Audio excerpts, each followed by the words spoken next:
أعوذ بالله من الشيطان الرجيم بسم الله الرحمن الرحيم الحمد لله والصلاة والسلام على رسول الله وعلى آله وصحبه ومن والاه ما بعد فقد قال الله سبحانه وتعالى في القرآن الكريم بسم الله الرحمن الرحيم إن الله وملائكته يصلون على النبي يا أيها الذين آمنوا صلوا عليه وسلموا تسليما اللهم صل على سيدنا محمد وعلى آل سيدنا محمد وبارك وسلم আল ইলহাম একাডেমিতে অনুষ্ঠিতব্য new York Islamic সেন্টারের উদ্যোগে আয়োজিত আজকের এই দরসুল কোরআন এবং জিকির মাহফিলের সম্মানিত উপস্থিতি, আমাদের মা বোনরা যারা উপস্থিত হয়েছেন, স্পেশালি মুরব্বিয়ান কেরাম, দূর দূরান্ত থেকে যারা আমাদের এই অনুষ্ঠান দেখছেন অথবা আমাদের আলোচনা পরবর্তীতে শুনবেন, আমরা সকলের প্রতি আন্তরিক মুবারকবাদ, ধন্যবাদ, সশ্রদ্ধ সালাম জ্ঞাপন করছি। আসসালামু আলাইকুম ওয়া রাহমাতুল্লাহি তাআলা ওয়া বারাকাতুহু। আমি শুরুতেই জিজ্ঞেস করে নিব, if anybody has any difficulties to understand Bengali, then let me know so that I can speak in English as well as Bengali, because if I speak in English, then our elderly people, they will be angry with me. So if you have any difficulties to understanding Bengali, please let me know, inshallah. Then we'll discuss in both language, English as well as Bengali. আমাদের আজকের এই দরসুল কোরআন আমরা এখানে আজকের প্রথম দিন, পরবর্তীতে আমরা এখন যে সময় জ্ঞাপন করেছি সেটা পরবর্তীতে আর হবে না, আমরা অন টাইম হবে সব কিছু, যেহেতু আজকে শুরুর সময়। আমি ব্যাকগ্রাউন্ড আপনাদেরকে না বললেই নয় যে আমরা এখানে দরসুল কোরআন শুরুর পেছনে আমাদের উদ্দেশ্যটা কি। তো everybody should know the objectives and AIIMS behind this gathering. আমরা অনেক আগ থেকে আমাদের একটা ইচ্ছে ছিল যে এখানে যেহেতু বাঙালি অধ্যুষিত এলাকা, এই এলাকার মধ্যে একটা প্রতিষ্ঠান গড়ে উঠুক, যে এই প্রতিষ্ঠান আমাদের যুগ যুগ ধরে যেই কাজগুলো আমরা করে আসি, আমি যদি কোনো ধরনের প্যাচপুচ না রেখে স্ট্রেট কাট বলি, তো এমন একটা প্রতিষ্ঠান যেখানে এশকে রসুলের উপর আলোচনা হবে, আউলিয়া সালেহিনের নিসবতের আলোচনা হবে, মুহররম শরীফে ইমামে হুসাইন রাদিয়াল্লাহু তাআলা আনহুর আলোচনা হবে, রবিউল আউয়াল শরীফে আমার নবীর ধুমধাম করে মিলাদুন নবী পালিত হবে, যেখানে খাজা মাঈনুদ্দিন চিশতি হাসান সানজারি রাদিয়াল্লাহু তাআলা আনহু, হুজুর গৌসে আজম আব্দুল কাদের জিলানী, সুফিয়াই কেরাম, আউলিয়াই কেরাম, যেখানে আমরা আমাদের পরিবার পরিজন নিয়ে অন্তত সপ্তাহে একদিন তাহাজ্জুদের জন্য আসতে পারবো, যেখানে আমরা তাহাজ্জুদের পরে আউলিয়া সালেহিন আমাদেরকে যে দার্সগুলা দিয়েছেন, যেগুলা পৃথিবী বলতে আমাদের এশিয়ান সাবকন্টিনেন্টে যেখান থেকে আমরা এসেছি বন্ধ হয়ে গেছে, আমরা সেই বিষয়গুলো আবার এখানে চাইছি রিভাইভ হোক। তো এটা একটা বিষয়, এই বিষয়গুলোকে সামনে রেখে আমরা চাচ্ছিলাম যে এই এলাকার মধ্যে একটা বড় প্রতিষ্ঠান গড়ে উঠুক। এটাকে সামনে রেখে আমরা আল ইলহাম একাডেমি আমাদের অনেক আগ থেকে কাজ করতেছে আমাদের ভাইরা, আমরা চিন্তা করতেছিলাম এটাকে বেস করে আমরা এখানে একটা শুরু করি। আমাদের কাজ তো আসলে নিয়ত করা এবং শুরু করা। আমরা লিমিটেড লোক, আমরা চতুর্দিক থেকে একেবারে সামগ্রিকভাবে financially as well as intellectually আমরা খুব সীমাবদ্ধ এবং সীমিত। আমাদের বাইরের কোনো ফাইন্যান্সার নেই, আমরা যা কিছু করব আমাদের ভাইদের মাধ্যমেই করতে হবে এবং এটা করতেই হবে। কেন? কারণ হচ্ছে আমাদের পরবর্তী প্রজন্ম, আমরা যারা এসেছি আলহামদুলিল্লাহ, কিন্তু আমাদের পরবর্তী প্রজন্মের জন্য ধর্মটা অনেক বেশি জরুরি। যদি আমরা তাদেরকে সত্যিকার অর্থে ধর্মমুখী করতে না পারি, তাহলে তাদের যেই দুনিয়াবী জীবন, সেই জীবনও অনেক বেশি কষ্টসাধ্য, দুরূহ এবং ডিস্টার্বিং হবে। এবং সামনের 10, 15, 20 ইয়ার্সের মধ্যে আরও there so many kinds of diseases, mental illnesses, depression, so many things. তাদেরকে ডিস্টার্ব করবে। তা আমরা সব কিছুকে সামনে রেখে আল্লাহ পাকের উপর ভরসা করে, কারণ আল্লাহ পাক কতদিন আমাদেরকে এখানে রেখেছেন আমরা জানি না, চাচ্ছিলাম যে কিছু একটা হোক এখানে। এই হচ্ছে আজকের দরসুল কোরআনের, বা আমরা এখানে যে দরসুল কোরআন বা জিকির মাহফিল শুরু করতেছি, এটার ব্যাকগ্রাউন্ড হিস্ট্রি। তো আপনারা চেষ্টা করবেন প্রত্যেকেই, যারা আমরা আজকে এসেছি, এলাকার মধ্যে প্রচুর মানুষ, আপনারা চেষ্টা করবেন আপনাদের ছেলেপুলেদেরকে নিয়ে আসতে। আমি আল্লাহ পাকের দয়ায়, আল্লাহ পাকের করুণাতে আমার মনে হচ্ছে আমি আপনার সন্তানদেরকে কানেক্ট করতে পারবো। সুতরাং আপনারা শুধু একটু কষ্ট করে নিয়ে আসবেন। 1 ঘন্টা এখানে আমরা থাকবো, পবিত্র কোরআনের কোম্পানি, পবিত্র কোরআনের সোহবতে বসবো। আমরা চেষ্টা করব যে জিনিসগুলাকে ট্রেডিশনালি ডিসকাস না করে তরুণ প্রজন্মের নিডসগুলাকে, ডিমান্ডসগুলাকে সামনে রেখে দরসুল কোরআনগুলাকে সেভাবে প্রেজেন্ট করার জন্য। সুতরাং আপনারা যদি আপনাদের পরিবার পরিজন নিয়ে আসেন এখানে, আলহামদুলিল্লাহ আমাদের মা বোনদের জন্য ব্যবস্থা রয়েছে। তো আমার মনে হয় আমরা সবাই মিলে কিছু একটা করতে পারবো, উপকৃত হব ইনশাআল্লাহ। দ্বিতীয় বিষয়, আমরা আসলে আমি পারলে আরো 1-2 সপ্তাহ পিছিয়ে দিতাম এই দরসুল কোরআনকে, সেটাও আমি আগে বলে ফেলি। আমাদের অনেক আগ থেকে শুরু করেছিলাম এই বইগুলার কাজ। তো এখন আলহামদুলিল্লাহ আমাদের বাচ্চাদের জন্য একেবারে 7 ইয়ার্স থেকে শুরু করে আপনি 30 বছর বা তার চেয়েও, মানে সারা জীবন প্রয়োজন হবে এরকম, আমরা আল্লাহ পাকের মেহেরবানিতে 2টা বই রেডি করেছি। আমাদের বইগুলার নাম দিয়েছি আমরা আন-নূর, the garden of Islamic knowledge, book 1, book 2। প্রত্যেক বই প্রায় 150-200 পেজের হবে। একটা বই আজকে খুব চেষ্টা করেছে, এটা আজকে ফিনিশ করে PDF করে বাংলাদেশে পাঠাই দিত, ওনারা পাবলিকেশনের কাজ করতেছেন, ওই যে ডিজাইন করতেছেন। তো আমরা চাইতেছিলাম যে এমনভাবে হোক যেন এখানকার ছেলেপুলে বইগুলাকে পছন্দ করে। তো ওদেরকে বলছি যে যতই এক্সপেন্সিভ হোক, একটু ফ্যান্সি পেজ দিয়ে ডিজাইন করে বইগুলাকে ওভাবে ছাপাইতে। আমাদের ছেলেপুলে যারা আছেন, আমাদের পুলিশ অফিসার হাসনাত ভাই আছেন, আমাদের ইঞ্জিনিয়ার শাকিল ভাই আছেন, আমাদের সবার, আমি এটা ওনাদেরকে, আমাদের জামিল ভাইরও আছেন, এখন তো আমাদের হুমায়ুন ভাইরও আছেন, আমরা 100 মানুষের একটা লিস্ট করব। প্রত্যেক ব্যক্তি 20 কপির দায়িত্ব নেবে, 20 কপি, বাস আমাদের কাজ শেষ। 20 কপির দায়িত্ব 100 মানুষ নিলে এটা আমরা পুরো আমেরিকার মধ্যে ইজিলি ছড়িয়ে দিতে পারবো। তো যেহেতু পৃথিবীর প্রত্যন্ত অঞ্চল থেকে, একেবারে ডেনমার্ক থেকে, অস্ট্রেলিয়া থেকে, নিউজিল্যান্ড, সুইজারল্যান্ড, আমাদের জাপান, জার্মানি, ফ্রান্স, ইংল্যান্ড তো আছে আমার দেশ, তো সবার রিকোয়েস্ট ছিল। আমরা চেষ্টা করেছি। আমি কালকে বইটা দেখে আমার খুব খুশি লাগছে, যে আমার মনে হচ্ছিল যে আমি, কারণ 2007 থেকে পড়াচ্ছি, তো ছেলেরা যে প্রশ্নগুলা করে সেটার উপর বেস করে আমি বইগুলাকে সাজানোর চেষ্টা করেছি, এবং এটা খুব ডিফারেন্ট একটা বই হয়েছে বলে আমার মনে হচ্ছে। আল্লাহ পাক জানে বাকিটা। রাইটারের সমস্যা হচ্ছে বইটা আরেকবার পড়তে গেলে মনে হয় কিছুই হয়নি। তো এগুলা রিপেয়ার করতে করতে করতে করতে গত 2 মাস চলে গেছে। গত রাত্রে একটা ফাইনাল করছি আমি, আজকে PDF হয়ে যেত। ফাইনাল করার পর সকালবেলা যখন দেখতেছি মনে হচ্ছে না, এটা আরেকটু ডেভেলপ করা দরকার। তো এখন নিয়ত করছি আর দেখবো না, যা হয়েছে তা। তো ইনশাআল্লাহ এই কাজগুলো চলতেছে আল্লাহ পাকের মেহেরবানিতে। প্রায় 22টা বই। তো আমরা চেষ্টা করতেছি ফেব্রুয়ারি পর্যন্ত যেন প্রচুর বই, 5, 7টা, 10টা, 12টা বই বাজারে চলে আসে। আপনারা দোয়া করবেন, এবং আপনাদের যেটা জিম্মাদারি সেটা হচ্ছে বইগুলা কালেক্ট করবেন। তাহলে আমাদের জন্য সুবিধা হয়, আপনাদের জন্য সুবিধা হয়। আমরা কালক্ষেপণ না করে আমরা সূরা বাকারা থেকে শুরু করি। 30th চ্যাপ্টার আমরা অলমোস্ট পড়েছি। আমাদের ইতোপূর্বে আমরা আমাদের নর্থ ব্রঙ্কস ইসলামিক সেন্টারে দরসুল কোরআনে আমরা এগুলা করেছি। তো আমরা আজকে সূরা বাকারা থেকে শুরু করি। যেহেতু অন্যান্য দর্শ হয় মহিলাদের অনলাইনে, তো 2 জায়গা থেকে দর্শ হলে আমার 2 বার পড়তে হয়। 2 বার পড়া মানে 2 দিন শেষ। তো চিন্তা করছি যে এক দর্শে যেন সবাই পড়তে পারে।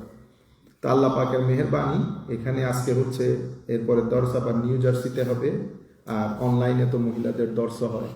সেই হিসাবে আমরা সূরাতুল বাকারা থেকে শুরু করছি। তার আগে আমরা আমাদের ধর্ম কোরআন এত বেশি নলেজ বেসড, কল্পনা জল্পনার বাইরে। আপনি যদি শুধু আল কোরআন এই শব্দ নিয়ে যদি দর্শ দেওয়া শুরু করেন, শুধু শব্দ নিয়ে আল কোরআন, এই শব্দটার উৎপত্তি থেকে, কেন কোরআনকে কোরআন বলা হয়, কেন এই নামই আল্লাহ চয়েস করেছেন কোরআনের জন্য। একটা তো হ্যাকমত আছে, আমার নবীর নাম মোহাম্মদ রেখেছে আল্লাহ, হ্যাকমত তো একটা অবশ্যই আছে, সেই হ্যাকমতগুলো খুঁজে বের করা দরকার। আবার কোরআনকে আল্লাহ কোরআন বলছেন, কেন কোরআন বলছেন? আর কোনো নাম ছিল না, তাইলে কোরআনকে কোরআন বলেন কেন? সেই কারণে উলামায়ে কেরাম কোরআনের শব্দ বিশ্লেষণে গেছে যে কোরআনটার রুট ওয়ার্ডগুলো কি। প্রত্যেক আরবি শব্দের একটা রুট ওয়ার্ড থাকে, শিকড় থাকে, যেখান থেকে এই শব্দটা ডিরাইভ করা হয়। যেমন ইসলাম, ইসলামের একটা রুট ওয়ার্ড আছে, সিন লাম মিম, সিলমুন সালামা, এটা হচ্ছে ইসলামের মূল ওয়ার্ড। এখান থেকে ইসলাম শব্দটা, the very word Islam has been derived from the root word সালাম, সিন লাম মিম, সালামা আও সিলমুন। এটার উপর ভিত্তি করে ইসলামের অর্থটা ডিসাইড হয়।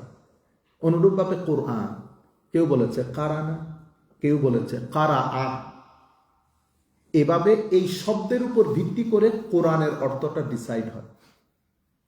এখন আপনি যদি এই চুলচেরা বিশ্লেষণগুলোতে ঢুকেন, তো এগুলো আসলে সাধারণ মজলিসে সম্ভব হয় না। এগুলো উলামায়ে কেরাম যারা আছেন তাদের জন্য জরুরি, রেলেভেন্ট, আমাদের জন্য সেই রকম জরুরি না। শুধু আমি আপনাদেরকে একটু হিংস দিচ্ছি যে কি কি জায়গায় আপনি কথা বলতে পারবেন, এবং এটা আল্লাহ পাকে, এটা মানে এত বেশি মেরাকল কোরআনের। আপনি যদি দেখেন, আমি এই শুধু ভাষার দিকে যদি যান, ভাষা, এটার ভাষা কি অ্যারাবিক। এখন প্রশ্ন আসে না, আল্লাহ আরবি ভাষা চয়েস করলেন কেন? There are 1000 language in the world, কিন্তু আমার আল্লাহ চয়েস করেছেন for Quran the language is Arabic. Why? উলামায়ে কেরাম এটা নিয়েও গবেষণা করেছেন। পৃথিবীর বুকে the only book in the globe, in this world, that thousands of scholars has written millions of pages on the commentary or for the interpretation of this Quran. Millions of pages has been written. After millions of pages, উলামায়ে কেরামের অবস্থান হচ্ছে Allahu wa Rasuluhu a'lam. We don't know. Actual meaning is known by Allah and His beloved Rasul sallallahu alayhi wa sallam. My beloved teacher, যার ফিউজাতে আল্লাহ রাব্বুল আলামিন আমাকে এই মজলিসে বসাইছেন, অসংখ্য শিক্ষক আছেন, but he is one of them, এবং I think on top of the list, হুজুর সৈয়দি শাইখুল ইসলাম professor doctor Mohammad Tahirul Qadir. He wrote a book interpreting, explicating, elucidating, explaining the inside, secrets and meanings of Suratul Fatiha. Only Suratul Fatiha. How many pages? Consisting of 1200 pages.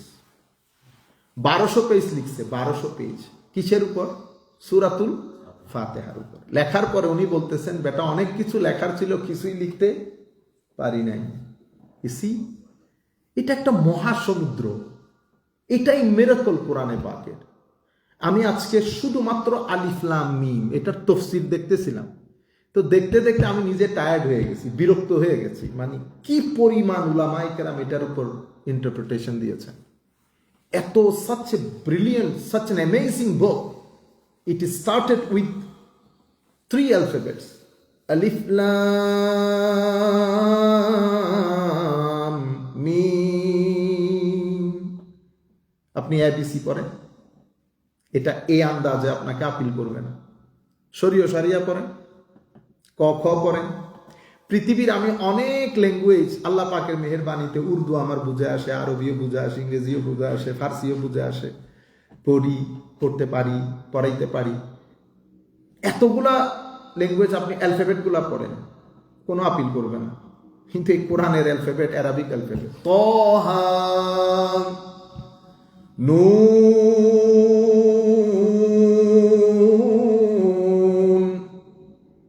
Calf হা ইয়া আইন সাদ।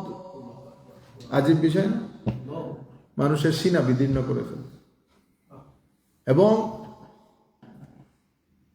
পৃথিবীতে এখনো পর্যন্ত divine স্ক্রিপচারগুলার recitation হয়।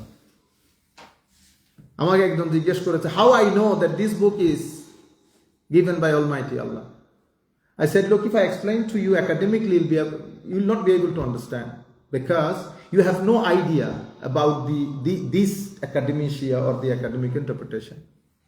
The best thing is Allah subhanahu wa ta'ala given us this device that we can hear and we can listen to somebody. Allah পৃথিবীতে available যে divine scripture গুলো আছে, those claim that their book is divinely revealed, such as for example Mahabharata আছে আমাদের ইন্ডিয়াতে, হ্যাঁ, তারপরে আমাদের old testament, new testament, you recite, I will recite the Quran for you, then end of the recitation you let me know which one is appealing. কোরআনের recitation আপনাকে বলে দিবে কোরআন এটা আল্লাহ পাকের যে বাণী, এটা যুক্তি দিয়ে বুঝাইতে হয় না। আমার নবী শুধু তিলাওয়াত করতেন ঘরের মধ্যে। আবু জাহাল, আবু লাহাব, মক্কার কাফেররা আমার নবীর ঘরের চতুর্পাশে এসে কোরআন শুনতেন। আপনি depressed? Yes, I am depressed, let me recite Quran for you. এখন সমস্যা হচ্ছে আমরা যেভাবে কোরআন করি সেটা কোরআন পড়ানি না, আমার নবী নিষেধ করেছেন সেভাবে কোরআন পড়তে। আমরা কিভাবে করি? আলিফ লাম মিম যালিকাল কিতাবু লা রাইবা ফীহি হুদাল লিল মুত্তাকিন আল্লাযিনা ইস নো, আমার নবী নিষেধ করছেন এটা। আমার নবী বলছেন কোরআনে পাক সেই ব্যক্তি আমার উম্মত না, লাইসা মিন্না, he is not of my community, who does not read the Quran or recite the Quran in melodious voice. If you do not read it in melodious voice, Holy Prophet said, he is not of my ummah. তাহলে কোরআনের এখন আমাদের সমস্ত মসজিদগুলোতে আপনি রমজানে দেখেন কিভাবে পড়ে। I was in Malaysia. I used to study in Malaysia, International Islamic University, Malaysia in 2006. আমাদের ইউনিভার্সিটির মসজিদে মরক্কোর এক ভদ্রলোক খতম পড়তো। Wow, what a recitation. As if he was playing with the Quran. Subhanallah. So many Hindu brothers, they used to sit outside the masjid just to listen the recitation. আমাদের অনেক হিন্দু বন্ধু বান্ধব ছিল, তারা বাইরে বসতো কি শোনার জন্য? কোরআন শোনার জন্য। তার মানে এত মেলোডি ছিল, আর ভয় না সিনা ধরাই ফেলে একেবারে। আমরা অনেক সময় কোরআনে পাক করি, আপনারা নামাজ পড়েন, আপনারা তো মিনিং বুঝেন না, কিন্তু দেখবেন ভিতরে খবর হয়ে যাচ্ছে আপনার, ঠিক না? অদ্ভুত কোরআনে পাক। আমি এখনো আমরা মসজিদে হুসাইন মিশরের মধ্যে কারি নাইনা পড়তেছিলেন কোরআন, ইয়া আইয়ুহান নবিয়্যু ইন্না আরসালনাকা শাহিদাম ওয়া মুবাশশিরা। ইয়া আইয়ুহান নবীকে উনি কত আন্দাজে বলেছেন, শেষে ইয়া আইয়ুহান নবী বলছেন এমন ভাবে মনে হইলো যেন 10-12 জন মারাই গেছেন মসজিদের মধ্যে। মানে কি টান! এইরকম আমি আপনাদেরকে বলি একটু, তাতে আপনারা বুঝতে পারেন। প্রথমে বলছে ইয়া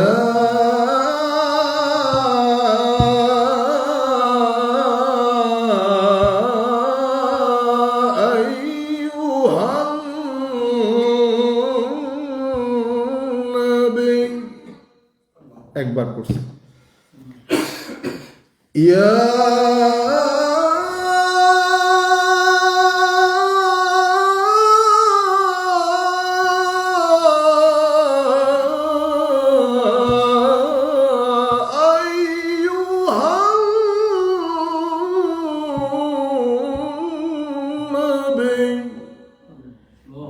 এরপরে যাইতে যাইতে এত উপরে গেছে আমাদের পক্ষে তো আর ওই রকম সম্ভব না। ইন্না লিল্লাহ। লাস্ট যখন পড়তেছে ওনার তো মনে যেন এই এখানে ওই যে কি বলে এগুলারে রক্ত বের হয়ে ফেটে, উনিও খুব এশকের মধ্যে চলে আসছেন। মানুষজনের একটা আহাজারি, শেষের যে টান আমার মনে হয় মানুষ মারা যাবে অবস্থা।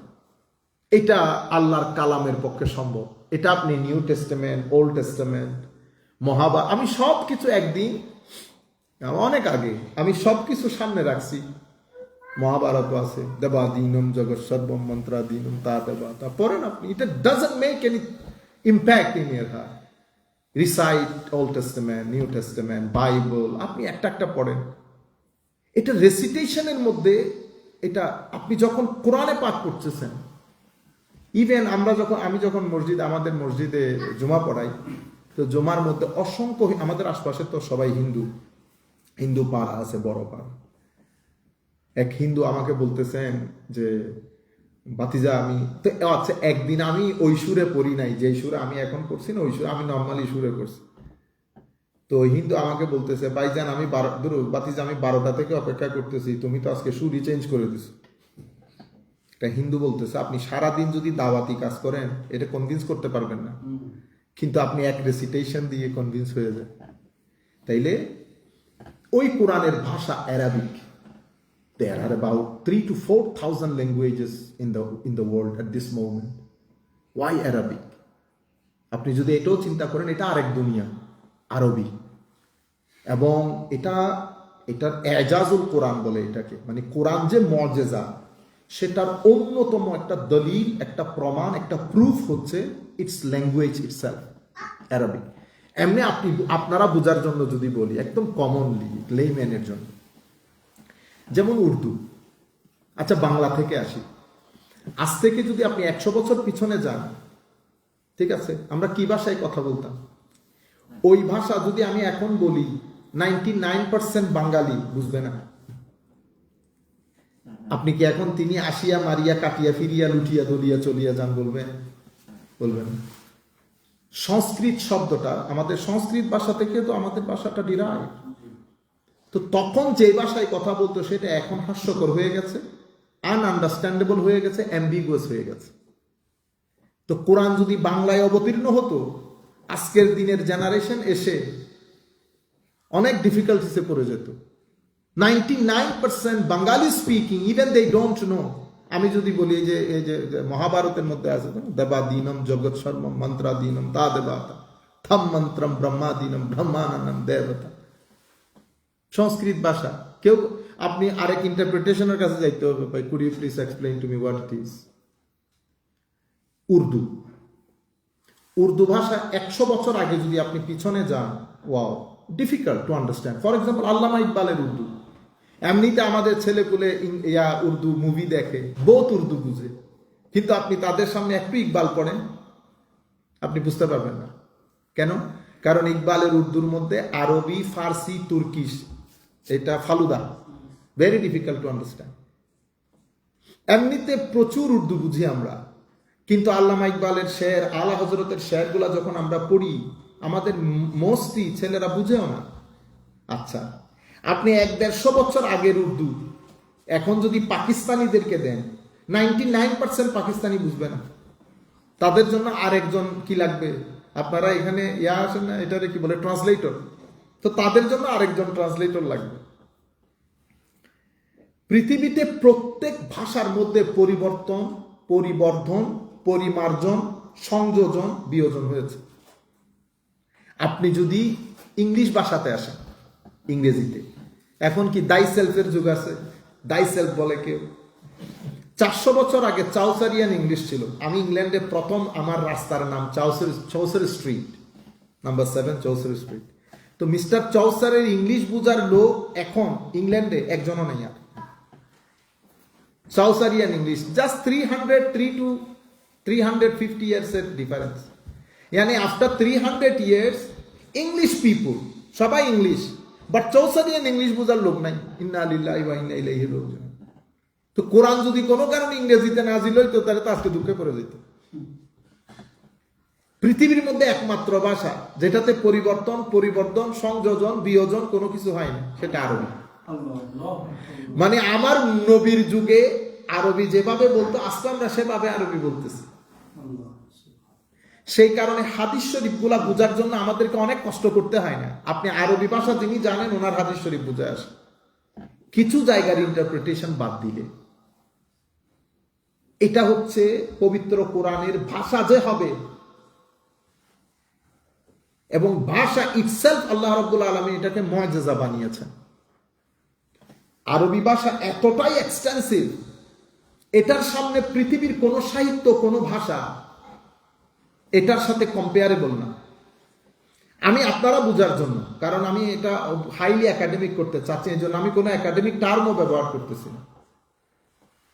আপনি দেখবেন আমাদের ইংলিশ ডিকশনারি হচ্ছে অক্সফোর্ড ডিকশনারি, এটা সবাই পড়ে। এখন তো সবাই গুগলে চলে যায়, আগে তো অক্সফোর্ড একটা বড় বিষয়, যার ঘরে অক্সফোর্ড আছে সে হইল বহুত বড় জ্ঞানী।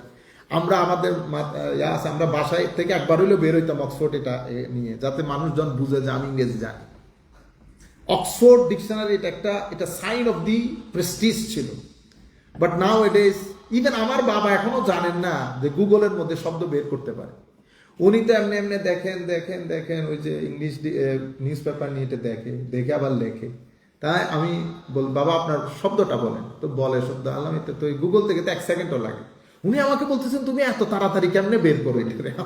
বাবা জহানা শেষ হয়ে গেছে আপনার এই যে এইগুলা খুঁজাখুঁজি। তো পরে বলতেছে আমার একটু দেখাও। আনলাম না, আপনারা দেখায় লাভ নাই, আপনি যে আন্দাজে আছেন ওখানে থাকেন। এটা যদি দেখাইতে যায় আমও যাবে, সালও যাবে, ওনার সময় কিল হয় এটা দিয়ে। আমি আপনাদেরকে বুঝাতে চাচ্ছি যে অক্সফোর্ড ডিকশনারি এখন নতুন এডিশনে আমার মনে 12 থেকে 1300 পেজ হবে। এটাই হচ্ছে ইংলিশ শব্দ, ইংলিশ হচ্ছে এটাই, এই 1300 পেজের অক্সফোর্ড ডিকশনারি। আরবি ভাষা there are many dictionaries, Arabic dictionaries. One of the best book in Arabic dictionary is Lisanul Arab. Lisanul Arab, the book, the edition that I have, it is consisting of 18 volumes. 18. Each volume consists of about 600 to 700 pages. এখন আপনি Oxford dictionary এক খণ্ড রাখেন, লিসানুল আরব রাখেন, এর মাধ্যমে আপনি বুঝতে পারবেন আরবি কতটা এক্সটেন্সিভ। একটা শব্দের, এই যে বলেন না আপনারা হুজুরদের মধ্যে এত উল্টাপাল্টা হয়ে যায় কেন? যেমন আপনি দেখবেন, আমি সবসময় বলি জাস্ট আপনাদের আর একটু রিফ্রেশের জন্য, যেমন ওয়াজাদাকা দাল্লান ফাহাদা, কোরআন শরীফের একটা আয়াত আছে না, সূরা দুহার আয়াত, ঠিক না? ওয়াজাদাকা, তিনি আপনাকে পেয়েছেন, দল্লান। এই যে দল শব্দটা পবিত্র কোরআনেই এই শব্দটা মোর দেন 7 মিনিংসে ব্যবহৃত হয়েছে। Yani the very word dal has been used in the Holy Quran for about 7 meanings. এবং দল লুনের প্রায় 21টা অর্থ আছে। আপনি যদি ডিকশনারিতে যান আপনি নিজে পাগল হয়ে যাবেন। এখন এই যে 7টা মিনিং কোরআন শরীফে ব্যবহৃত হয়েছে, এই 7টা থেকে কোনটা পিক আপ করবেন? এই পিক আপটা ডিপেন্ড করে the man who is translating the verse, এবং যিনি ট্রান্সলেট করতেছেন ওনার উপর সোশ্যাল ইম্প্যাক্ট থাকে, পলিটিক্যাল ইম্প্যাক্ট থাকে, ওনার শিক্ষকের ইম্প্যাক্ট থাকে, ওনার আইডিওলজিক্যাল ইম্প্যাক্ট থাকে। তো আপনি যেমন এখান থেকে এই দল নুনের একটা শব্দ হচ্ছে মিসগাইডেন্স। আপনি আমার উপর যদি ছুরিও চালিয়ে দেন, আমি আমার নবীর সামনে মিসগাইডেন্স ব্যবহার করব না। বুঝতে পেরেছেন? কারণ এটা আমার নবীর সাথে যাবে না। যেমন ইউ, ইংরেজিতে ইউ শব্দ আছে না, ইউ মানে তুইও হতে পারে, তুমিও হতে পারে, আপনিও হতে পারে। যখন আমি আমার বন্ধুকে বলি না হাউ আর ইউ, তখন আপনি ট্রান্সলেট করার সময় বলবেন তুই কেমন আছিস, তখন কি আপনি বলবেন আপনি কেমন আছেন? আপনি আপনার বন্ধুর সাথে আপনি করে বলবেন। যদি আপনি লেখেন how are you when I'm talking to my friend, if you translate আপনি কেমন আছেন, আপনি রং ট্রান্সলেটর। আপনি আমার সেন্সটা, আমার ফিলিংসটাকে ট্রান্সলেশনের মধ্যে কি করতে পারেন না, ট্রান্সফার করতে পারেন না। You are not good translator. কিন্তু আমি যদি হাউ আর ইউ আমার বাবাকে বলি, তা আপনি করতেছেন কি আপনি কেমন আছেন, তখন কিন্তু আপনি তুই ব্যবহার করতেছেন না। সেটাতে যদি আপনি তুই ব্যবহার করেন, again you are not a good translator. আপনি আমার ফিলিংসটা বরবাদ করে দিয়েছেন ট্রান্সলেশনের মাধ্যমে। হয় আপনি জানেনই না তুই আর আপনির মধ্যে ফারাক কি, অথবা আপনি ভিন্ন কালচারের লোক। বুঝতে পেরেছেন? হাউ আর ইউ এই কথাটা আমি বলেছি আমার ভাইকে বা আমার সমসাময়িক কাউকে, আমার ফ্রেন্ড না। এটা আপনি তুইও বলতে পারবেন না, আপনিও বলতে পারবেন না। এটাকে আপনি তুমি কেমন আছো করতে হবে। এখন ডিপেন্ড করে আপনার উপর আপনি কতটুকু এফোর্ট দিচ্ছেন, বুঝতেছেন জিনিসগুলো। তাইলে শব্দ একটা ইউ, এটাতে একটা তুই, একটা তুমি, একটা আপনি। এখন আপনার উপর ডিপেন্ড করতেছে আপনি কোনটা পিক আপ করবেন, এবং কনটেক্সটের উপর ডিপেন্ড করতেছে আপনি কোনটা পিক আপ করবেন, কোনটা চুজ করবেন। বুঝতে পেরেছেন? সেম এখানে দল নুনের একটা অর্থ হারিয়ে যাওয়া, দল নুনের একটা অর্থ মিসগাইডেন্স, দল নুনের একটা অর্থ হচ্ছে মারা যাওয়া, দল নুনের একটা অর্থ হচ্ছে ডিসঅ্যাপিয়ার হয়ে যাওয়া, দল নুনের একটা অর্থ হচ্ছে ভুলে যাওয়া। দলুনের একটা অর্থ হচ্ছে কারো প্রেমে বিভোর হয়ে সবকিছু থেকে আলাদা হয়ে ওই প্রেমের মধ্যে মজে থাকা। ওয়া ইন্নাকা লাফি দালালিকাল কাদিম। হযরতে ইউসুফ আলাইহিস সালামের ভাইয়েরা ইউসুফ আলাইহিস সালামের বাবাকে এই কথাটা বলেছেন, আপনি তো পুরান প্রেমে মজে আছেন এখনো। You are in a deep deep love for your child, for your son Yusuf. তো এখানে আপনি পথভ্রষ্টতা দিতে পারবেন না, বুঝতে পেরেছেন? তাইলে কোরআনে পাকের মধ্যে আবার দললুম দেখেন কত, মানে এটারে আমি কি বলবো, মানে অ্যামেজিং। আরবের মধ্যে কিছু জায়গার মধ্যে জটলা পাকানো অনেক গাছ থাকে একসাথে, মেনি ট্রিজ টুগেদার। এই মেনি ট্রিজ টুগেদার থেকে far away there is another tree which is alone. আরবরা ওই এক গাছটা দেখে তারা তাদের ডাইরেকশনটাকে ডিসাইড করতে পারত। ওই গাছ, একা গাছ দেখে, ওই একা গাছ, জটলা পাকানো গাছ থেকে দূরে একা গাছকে আরবিরা দল্লা বলতো। দেখছেন অবস্থা, মানে কত ডাইনামিক। তাইলে এটার সাথে এটার রেলেভেন্ট কি? এটার রেলেভেন্ট হচ্ছে আরবের মধ্যে সবাই মূর্তি পূজা, ভূত পূজা করতেছে। এই জটলা পাকানো গাছের মধ্যে এক ব্যক্তির নাম মুহাম্মদ সাল্লাল্লাহু আলাইহি ওয়াসাল্লাম। উনি এই জটলা পাকানো গাছের সাথে নাই, আলাদা। মানুষ তাকে দেখে ডাইরেকশন ঠিক করতে পারে। কিসের? ঈমানের, কিসের? আকীদার, আখলাকের। সেই কারণে আমার নবীকে বলেছে ওয়াজাদাকা দাল্লান ফাহাদা। আবার দলুনের অর্থ মিসগাইডেন্সও আছে। এখন ডিপেন্ড করতেছে আপনার উপর। সেই কারণে আমি ট্রান্সলেশন কখনো কোরআন হয় না। ট্রান্সলেশন তো ইউর আন্ডারস্ট্যান্ডিং অফ দ্য কোরআন। কোরআন তো এই কথা নাও বলতে পারে। আপনারা বুঝতে পেরেছেন? শব্দের মধ্যে এত বেশি ভ্যারাইটি থাকে, এক একটা শব্দের অনেক অর্থ, মোর দেন 20, 21, 15, 10 মিনিংস। এখন out of those meanings which meaning you want to go with, it depends on you, your ideology, your mental, sentimental, spiritual development, your spiritual growth, your connection to the scholars, and the time that you spend in the company of the great scholar. আজকে আমি জুমা পড়েছি এক জায়গায়, তো ভদ্রলোক বক্তব্য দিতে, মানে আজীব বিষয় না, সবাই তো বক্তব্যের জন্য দাঁড়িয়ে যায়, আমাদেরকেও দাঁড় করাই দেন আপনারা। এই ব্যক্তি এই জায়গায় দাঁড়ানোর কোয়ালিফাইড কিনা আমি তো চেকই করি নাই, আমার তো টাকা সেভ করা দরকার, কোন রকম জুমা হলেই হয়। আপনারা বুঝতে পেরেছেন? সে আমার মনে হয় 30 মিনিট ঝগড়া করছে মানুষের সাথে। মানে এমন ভাব আপনারা সব শয়তান হয়ে গেছেন, রাত দিন শয়তানের সাথে নামাজ পড়েন, সেখানেও শয়তান, ওখানে যান শয়তান। বুঝতে পেরেছেন? মনে হয় যেন সেই ব্যক্তি বোধ করো আল্লাহর বলি। আপনি তো ঝগড়া করতেছেন। মনে রাখবেন, একটা হচ্ছে বক্তব্য দেওয়া। আমি বক্তব্য দিয়ে চলে গেলাম, আপনাকে কানেক্ট করতে পারলাম না, তাহলে আমি কি মনে করি? It is my failure, I couldn't connect you. বক্তব্য দেওয়া এবং কানেক্ট করা, যতক্ষণ আমি কানেক্ট করতে পারবো না ততক্ষণ তো আমারটা শুধুমাত্র এই যে আরবির মধ্যে বলে কালকালাতুল লিসান, ইট জাস্ট টক এ ল। কানেকশনটা ভেরি ইম্পর্টেন্ট। তো কানেকশনটা করতে হলে আমি আপনার দুঃখ দুর্দশা বুঝতে হবে। খালি আর শয়তান হয়ে গেছে, শয়তান নামাজ পড়ে না, ফজরের নামাজে উঠে নাই, দোয়া করি আল্লাহর দরবারে উঠতে পারে না। আমি আপনাকে মোটিভেশন দিতে হবে। আমি motivator, I am not the জাজ। আমার আল্লাহ আমাকে ক্ষমা করে দিলে আপনি কি করবেন? মারামারি করবেন আল্লাহর সাথে? আপনারা বুঝতে পেরেছেন? শিখতে হবে, বলতেছে নামাজে আসতে হবে, শিখতে হবে। তো এত বড় বড় বুজুর্গ আলেম 30-40 বছর পর্যন্ত পড়ছে, নামাজের মধ্যে দাঁড়াইলে এখনো তো দুনিয়া চিন্তা করে।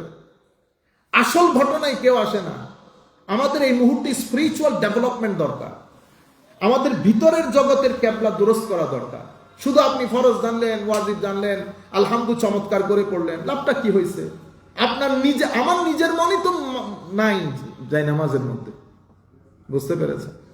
যাই হোক, আল্লাহ পাকের মেহেরবানি। তো আমি এই হচ্ছে কোরআনে পাক বা এগুলার ডিসকাশনের ক্ষেত্রে এই শাব্দিক বিষয়গুলো, কনটেক্সটগুলো খুব বেশি মাথায় রাখতে হবে। এবং এটা এত বেশি এক্সটেন্সিভ আরবি এবং কোরআনে পাক। যাই হোক, আমরা ওই বিষয়গুলোতে জাস্ট একটু একটু করে আপনাদেরকে হিংস দিয়ে আমরা মূল জায়গায় চলে আসি। আরেকটা বিষয় হচ্ছে, দেখেন আয়াত। তাইলে কোরআনের মধ্যে মাশাআল্লাহ আল্লাহুম্মা সাল্লি আলা সাইয়্যিদিনা মুহাম্মাদিন ওয়া আলা আলি সাইয়্যিদিনা মুহাম্মাদিন। তো কোরআনের মধ্যে আমরা কি বলি এটা কোরআনের আয়াত, বলি না এটা কোরআনের আয়াত। তাহলে আয়াত মানে কি? আয়াত মানে নিদর্শন, আয়াত মানে চিহ্ন, আয়াত মানে আলামত, আয়াত মানে ইন্ডিকেশন, সাইন। আচ্ছা, পৃথিবীতে দুই ধরনের আয়াত আছে, সাইন, আল্লাহ প্রদত্ত। অনেকদিন আগেও বলেছি বোধহয়, আমি আরো অনেক আগে, আমার মনে about 15 years ago, I got a book, someone gifted me a book. The book name was Do Quran, To Quran. It was really really interesting for me. Do Quran, मैंने कहा लेके आओ मेरे लिए। वो मेरे दोस्त था पाकिस्तान से, तो इन्होंने मुझे बताया कि इस तरह वो किताब है दो कुरान, लेके आओ आपके लिए। मैंने कहा लेके आओ। तो दो कुरान, मैंने कहा वो कुरान एक ही होता है, दो कुरान कहाँ से आ गया? আচ্ছা, আমরা তো যখন প্রথম পৃষ্ঠা পড়ছি তো বুঝছি যে হ্যাঁ এখানে আছে কিছু চমৎকার, এত দারুণ একটা কনসেপ্ট পেয়েছিলাম আমি সেখান থেকে। সেই জিনিসটা আপনাদের সাথে শেয়ার করি।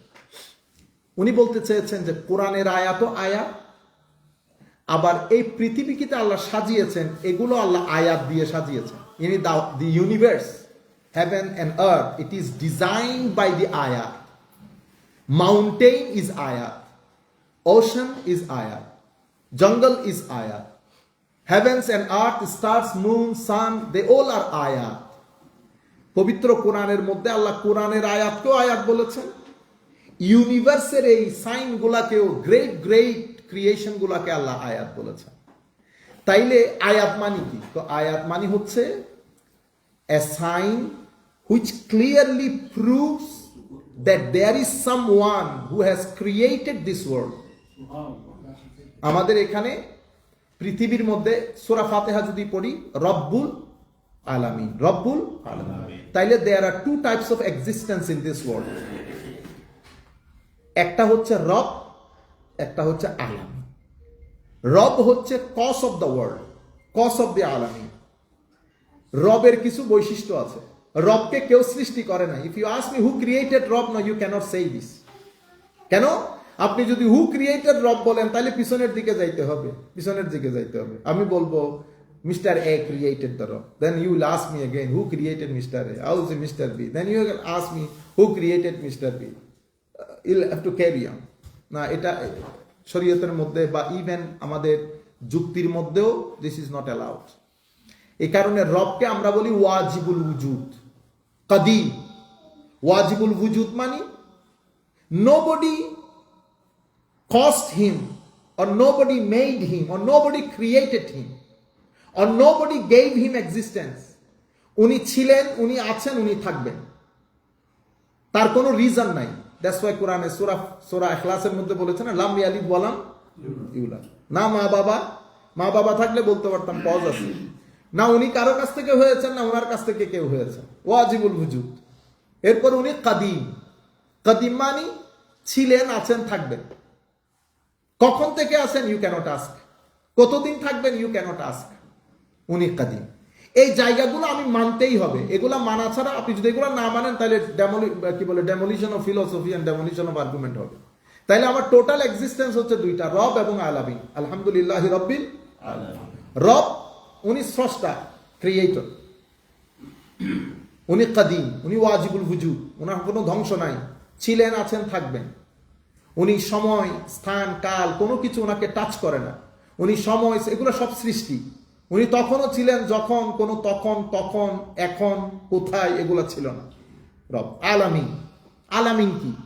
আলামিন হচ্ছে এই আয়াতগুলার আলম। আলম শব্দ থেকে আলামিন, আলম মানিও চিহ্ন। আলামিন কি? আলামিন হচ্ছে মানে যত কিছু আল্লাহ বাদে পৃথিবীতে অস্তিত্বে আছে সব আলামিনের অংশ। এভরিথিং ইজ আলামিন অ্যাপার্ট ফ্রম অলমাইটি আল্লাহ। তাইলে আলামিনকে আলামিন কেন বলছে? তো আলামিন বলছে কারণ আলামিনের প্রত্যেক ক্রিয়েশন এটা ক্লিয়ারলি ইন্ডিকেট করে যে আল্লাহ নামে একজন সত্তা আছেন যিনি এই পুরা নিজামকে অস্তিত্ব দান করেছেন। সেই কারণে যেমন সূর্য আলম, আলম মানে চিহ্ন, indicator. It indicates that he has a creator, someone created him. That's why এটার মধ্যে পরিবর্তন আছে, কখনো ক্লাউডি না, কখনো উঠে, কখনো 2 দিন পরে উঠে। এটাকে আমরা বলি হুদুস অথবা হারাকা এবং সুকুন, মানে কখনো হরকতের মধ্যে মুভমেন্ট, কখনো স্টিল। এটার মানে হচ্ছে পিছনে একজন আছে। আর এটা হচ্ছে, এগুলোর জন্য যুক্তির প্রয়োজন হয় না। আপনি যখন দেখবেন দরজা খোলা, what does it mean? somebody open the door। হ্যাঁ, এটা পৃথিবীর নিয়ম। ভিতরে আওয়াজ আছে, আমি চিন্তা করব কেউ একজন আওয়াজটা করেছে।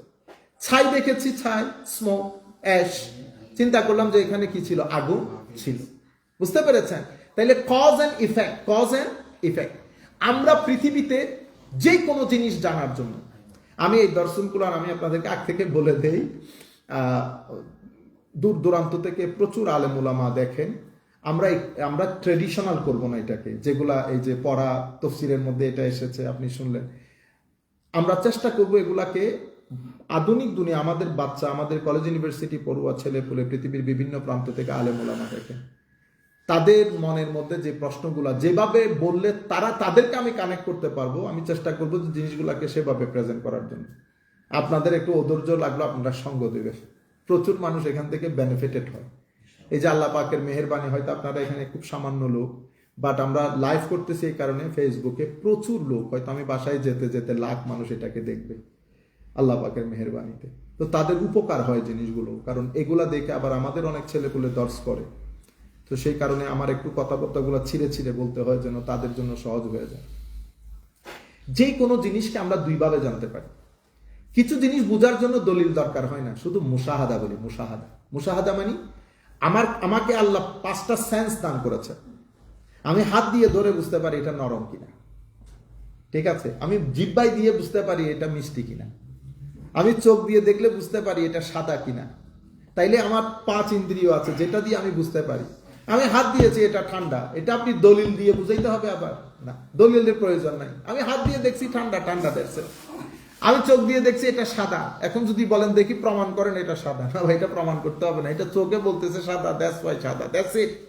এটাকে বলে মুশাহাদা, মানে by my observation I understand that this is white, this is soft through my direct observation. তো যখন আমি কোনো কিছু ডাইরেক্ট অবজারভেশন দিয়ে দেখবো, বুঝবো, আমার তখন এটা বোঝার জন্য ফার্দার দলিলের দরকার হয় না। আচ্ছা, একটা বিষয়। আরেকটা জিনিস হচ্ছে, কিছু জিনিসের জন্য দলিল দরকার হয়। এটা খুব গুরুত্বপূর্ণ পয়েন্ট, আমি সবাইকে বলবো একটু মনোযোগ দিয়ে শুনবো। কিছু জিনিসের জন্য দলিলের প্রয়োজন হয়, দলিল ছাড়া বোঝা যায় না। বুঝতে পেরেছেন? আমি দেখতেছি এটা কালো, ঠিক আছে, কিন্তু আওয়াজটা আপনা পর্যন্ত চমৎকার করে যাচ্ছে, এটা বোঝার জন্য দলিল দরকার হয়। এটা কিভাবে? আরেকটা এক্সাম্পল দেই, এটা সবার জন্য, আমাদের ছেলেগুলো যারা দূর দূরান্ত থেকে দেখছেন, যেমন ইমান বিল গাইব। আমরা যখন বলি যে আল্লাহ দেখাও যায় না, শোনাও যায় না, কোথায় থাকে, all are, we call it iman bil gaib. That means I have to have belief in unseen. For example, there are 7 principles of our iman, our faith. On the top is Allah. Allah is the super case of Muslims' faith. Allah's oneness. Allah unseen. Angels unseen. Prophets unseen. Qadr unseen. Then day of judgment unseen. So amantu billah unseen. Malaika unseen. Kutub unseen. You can say that no, I can see the Quran. No, you can see the Quran, but you haven't seen how it is revealed. Revelation I haven't seen. তাইলে all 7 principles are unseen. এখন আমাদের ছেলেপুলে বর্তমান যুগের বিষয় হচ্ছে, if I do not see, I cannot believe. সেই কারণে আমাদের একটা জিনিস জানতে হবে যে প্রিন্সিপলটা কি। প্রিন্সিপল হচ্ছে to know something, whether it is unseen or seen, because in science there are many unseen. Gravitation of law nobody has seen. Gravitation of this is iman bil ghaib. Action reaction iman bil ghaib. Cause and effect iman bil ghaib. You haven't seen the cause, you have seen the effect only. আপনি cause দেখেন নাই, effect দেখেছেন। আপনি action দেখেছেন, কিন্তু রিঅ্যাকশনটা দেখেছেন, অ্যাকশনটা দেখেন নাই। তাইলে এখানে অ্যাকশন রিঅ্যাকশন আছে, কজ ইফেক্ট আছে। আসেন আমরা ইমান বিল গাইবটাকে বুঝি আগে। আপনার সামনে চলে আসেন মুরব্বিয়ানেকেরা, না আমাদের যারা মাশাআল্লাহ, আল্লাহুম্মা সাল্লি আলা সাইয়্যিদিনা মুহাম্মাদিন ওয়া বারিক ওয়াসাল্লাম। তাইলে আমাদের ইমান বিল গাইবের মধ্যে আমরা এই জায়গার মধ্যে এক সময় ছিল যে আমরা মানে একটু দুর্বল হয়ে যেতাম। যে সব তো ইমান বিল গেব, আনসিন, মানুষকে বুঝাবো কেন? It becomes really difficult for us to convince our youth, especially in the university. I was in a university where I have faced this question that all Muslim beliefs are unseen. So this is really problematic for us to convince people.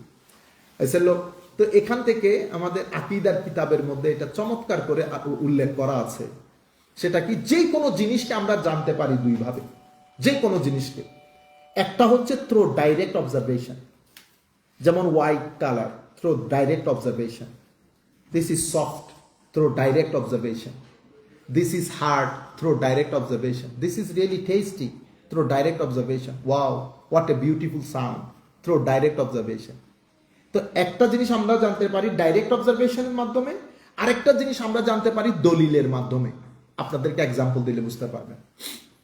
Newton সাহেব দেখেছেন আপেলটা গাছ থেকে পড়তেছে, তো আপেলটা গাছ থেকে পড়া, এটা ডাইরেক্ট অবজারভেশন দিয়ে বুঝছি আপেল গাছ থেকে পড়েছে। এখন প্রশ্ন হচ্ছে কেন পড়েছে? এই কেনটা আপনি ডাইরেক্ট অবজারভেশন দিয়ে করতে পারবেন না, এটা দলিল দিয়ে করতে হয়। দলিলটাকে আমরা ইনফারেন্স বলি। আমি হাইপোথিসিস করি এ কারণ হইতে পারে, এরপর এখান থেকে কাটতে কাটতে কাটতে কাটতে একটা জায়গার মধ্যে আমরা হই যে, তারপরে আমরা সিদ্ধান্ত নিচ্ছি যে এখানে একটা ল কাজ করে, ল অফ গ্রেভিটেশন। তাইলে আপনার সামনে দুইটা জিনিস, আপেল গাছ থেকে পড়া, ল অফ গ্রেভিটেশন। আপেল গাছ থেকে পড়া ডাইরেক্ট অবজারভেশন, ল অফ গ্রেভিটেশনটা আমি দেখতেছি না, এটাই ইমান বিল গায়েব। তো আমি এটার উপর কেন বিশ্বাস করতেছি? আমি এটার উপর বিশ্বাস করতেছি কারণ আমি আপেলটা গাছ থেকে পড়তে দেখেছি। তাহলে আপনার সামনে দুইটা অস্তিত্ব, আপেল গাছ থেকে পড়া, আপেলটার অস্তিত্ব, আর আপেল যেই কারণে পড়েছে, যে ল, যে আইনের কারণে, ন্যাচারাল যে লর কারণে আপেলটা পড়েছে, সেটাও একটা অস্তিত্ব। একটা দেখতে পারতেছেন আর একটা দেখতে পারতেছেন না। একটা ডাইরেক্ট অবজারভেশন আর একটা হচ্ছে ইনফারেন্স বা দলিলের মাধ্যমে প্রমাণ করতে হয়, সায়েন্টিফিক এক্সপ্লেনেশনের মাধ্যমে প্রমাণ করতে হয় যে because of this the apple has ফলন ফ্রম দ্য ট্রি। এখন আপনার সামনে সিম্পল, আপনি সব কিছু ভুলে যান, আমি কবুতর, কবুতর, শুধু কবুতর বলি। আমি দেখলাম কবুতর, তারা নর নারী, ডিম দিয়েছে কে? নারী। নারী ডিম দেবে, এটা নরের তো জানার কথা না, তারা তো আর একজনের সাথে একজনের ডিসকাশন করে নাই। কিন্তু দেখবেন নারী ডিম দেওয়ার আগে নর নির্দিষ্ট একটা পশ্চার নিয়ে মাথাটা তুলে নারীর পেছন পেছন দৌড়ায়, চাই যে নারী ঘরে চলে আসুক, ডিম দেবে। আচ্ছা, এরপরে নারী খোপের মধ্যে এসে বসে নর টুইংস কালেক্ট করে। কিসের জন্য? স্পেশাল একটা নেস্ট তৈরি করে, আজীব আর্কিটেকচার। এবং নারীটা বসে, নর বাইরে থেকে টুইক গুলা কালেক্ট করে নারীকে দেয়। নারী এই ঠোঁট দিয়ে খাস একটা নিয়মে এটাকে কালেক্ট করে চতুর্পাশে দারুণ করে একটা নেস্ট বানায়।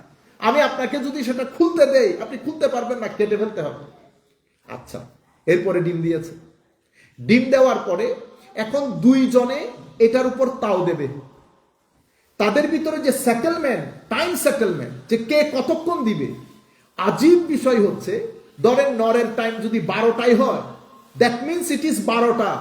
আমরা মানুষরা গাড়ি করে, প্লেনে করে আসলে 2-4 মিনিট লেট হয়ে যায়, কিন্তু নরের টাইম যদি 12টায় হয়, সে 12টায় ঘরের মধ্যে এসে ঢুকে নারী ডিম থেকে বের হয়। আচ্ছা, টাইম সেটেলমেন্ট দেখেন। এরপরে বাচ্চা বাইরে থেকে আসে, ডিম থেকে বাচ্চা বের হয়। বাচ্চাকে 5-6 দিন যে শক্ত খাওন দেওয়া যাবে না, এটা তো কবুতর জানার কথা না, সে তো কোনো ইউনিভার্সিটিতে পড়ে নাই। কিন্তু এই বাচ্চা হওয়ার পরে দুইজন, নর এবং নারী দুইজনই মিলে প্রথম 2-3 দিন শুধুমাত্র লিকুইড দেয়।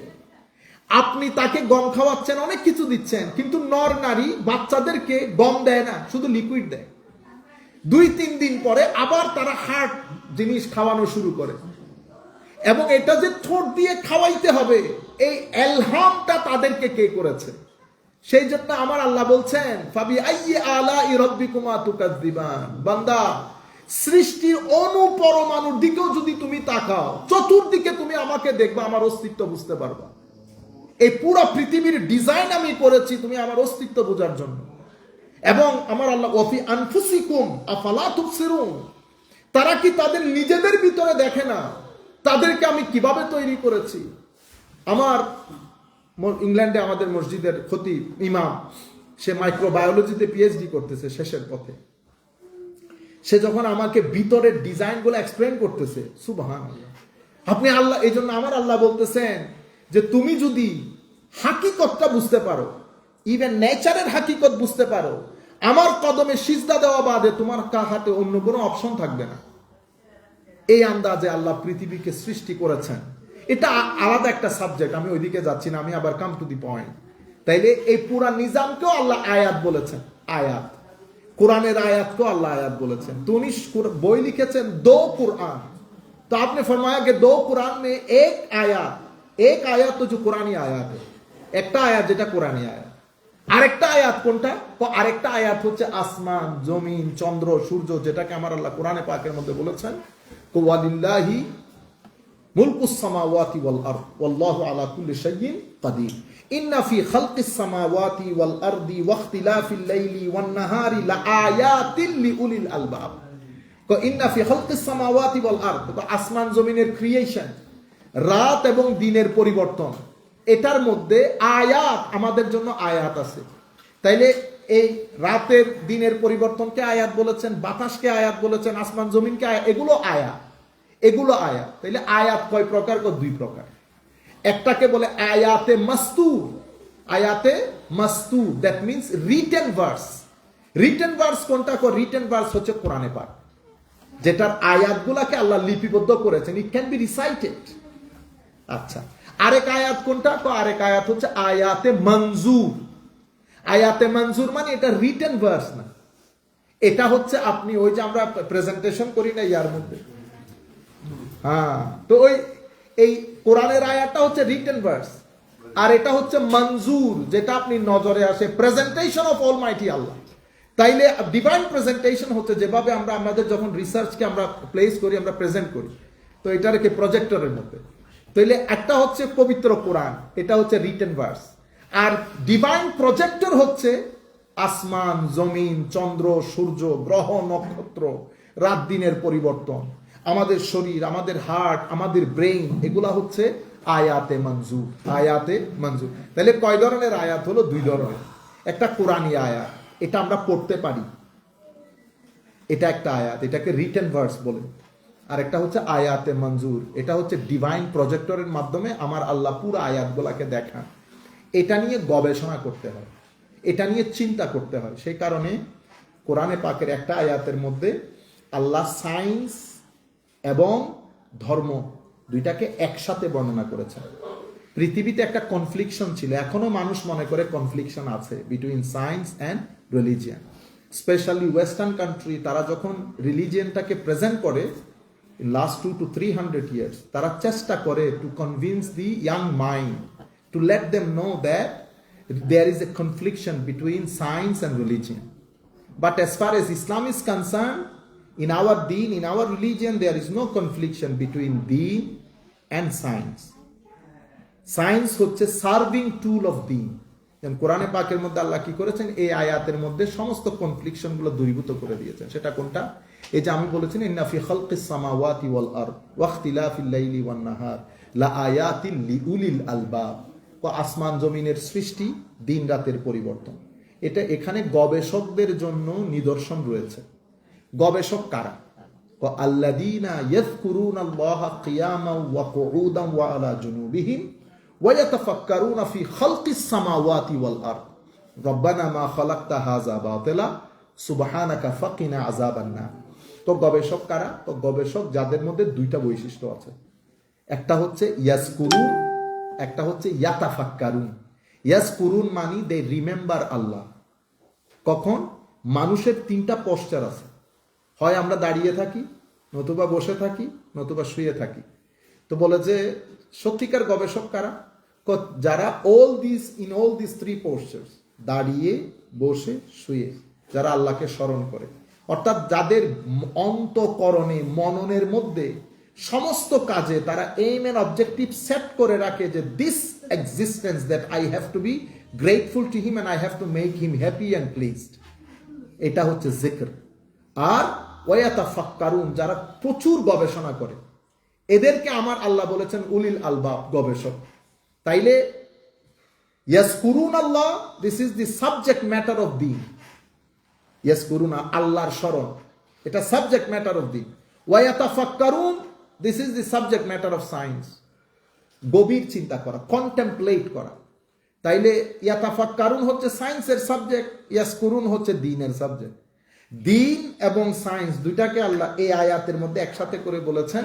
যাদের ভিতরে দুইটাই আছে তারাই বলে রব্বানা মা খালাকতা হাযা বাতিলা সুবহানাকা ফাকিনা আযাবান নার। তারাই বলে আল্লাহ, পৃথিবীর কোনো কিছুই আপনি মিনিংলেস সৃষ্টি করেন নাই, আপনি আমাদেরকে আপনার অ্যাঙ্গার থেকে, আযাব থেকে আপনি মুক্তি দান করেন।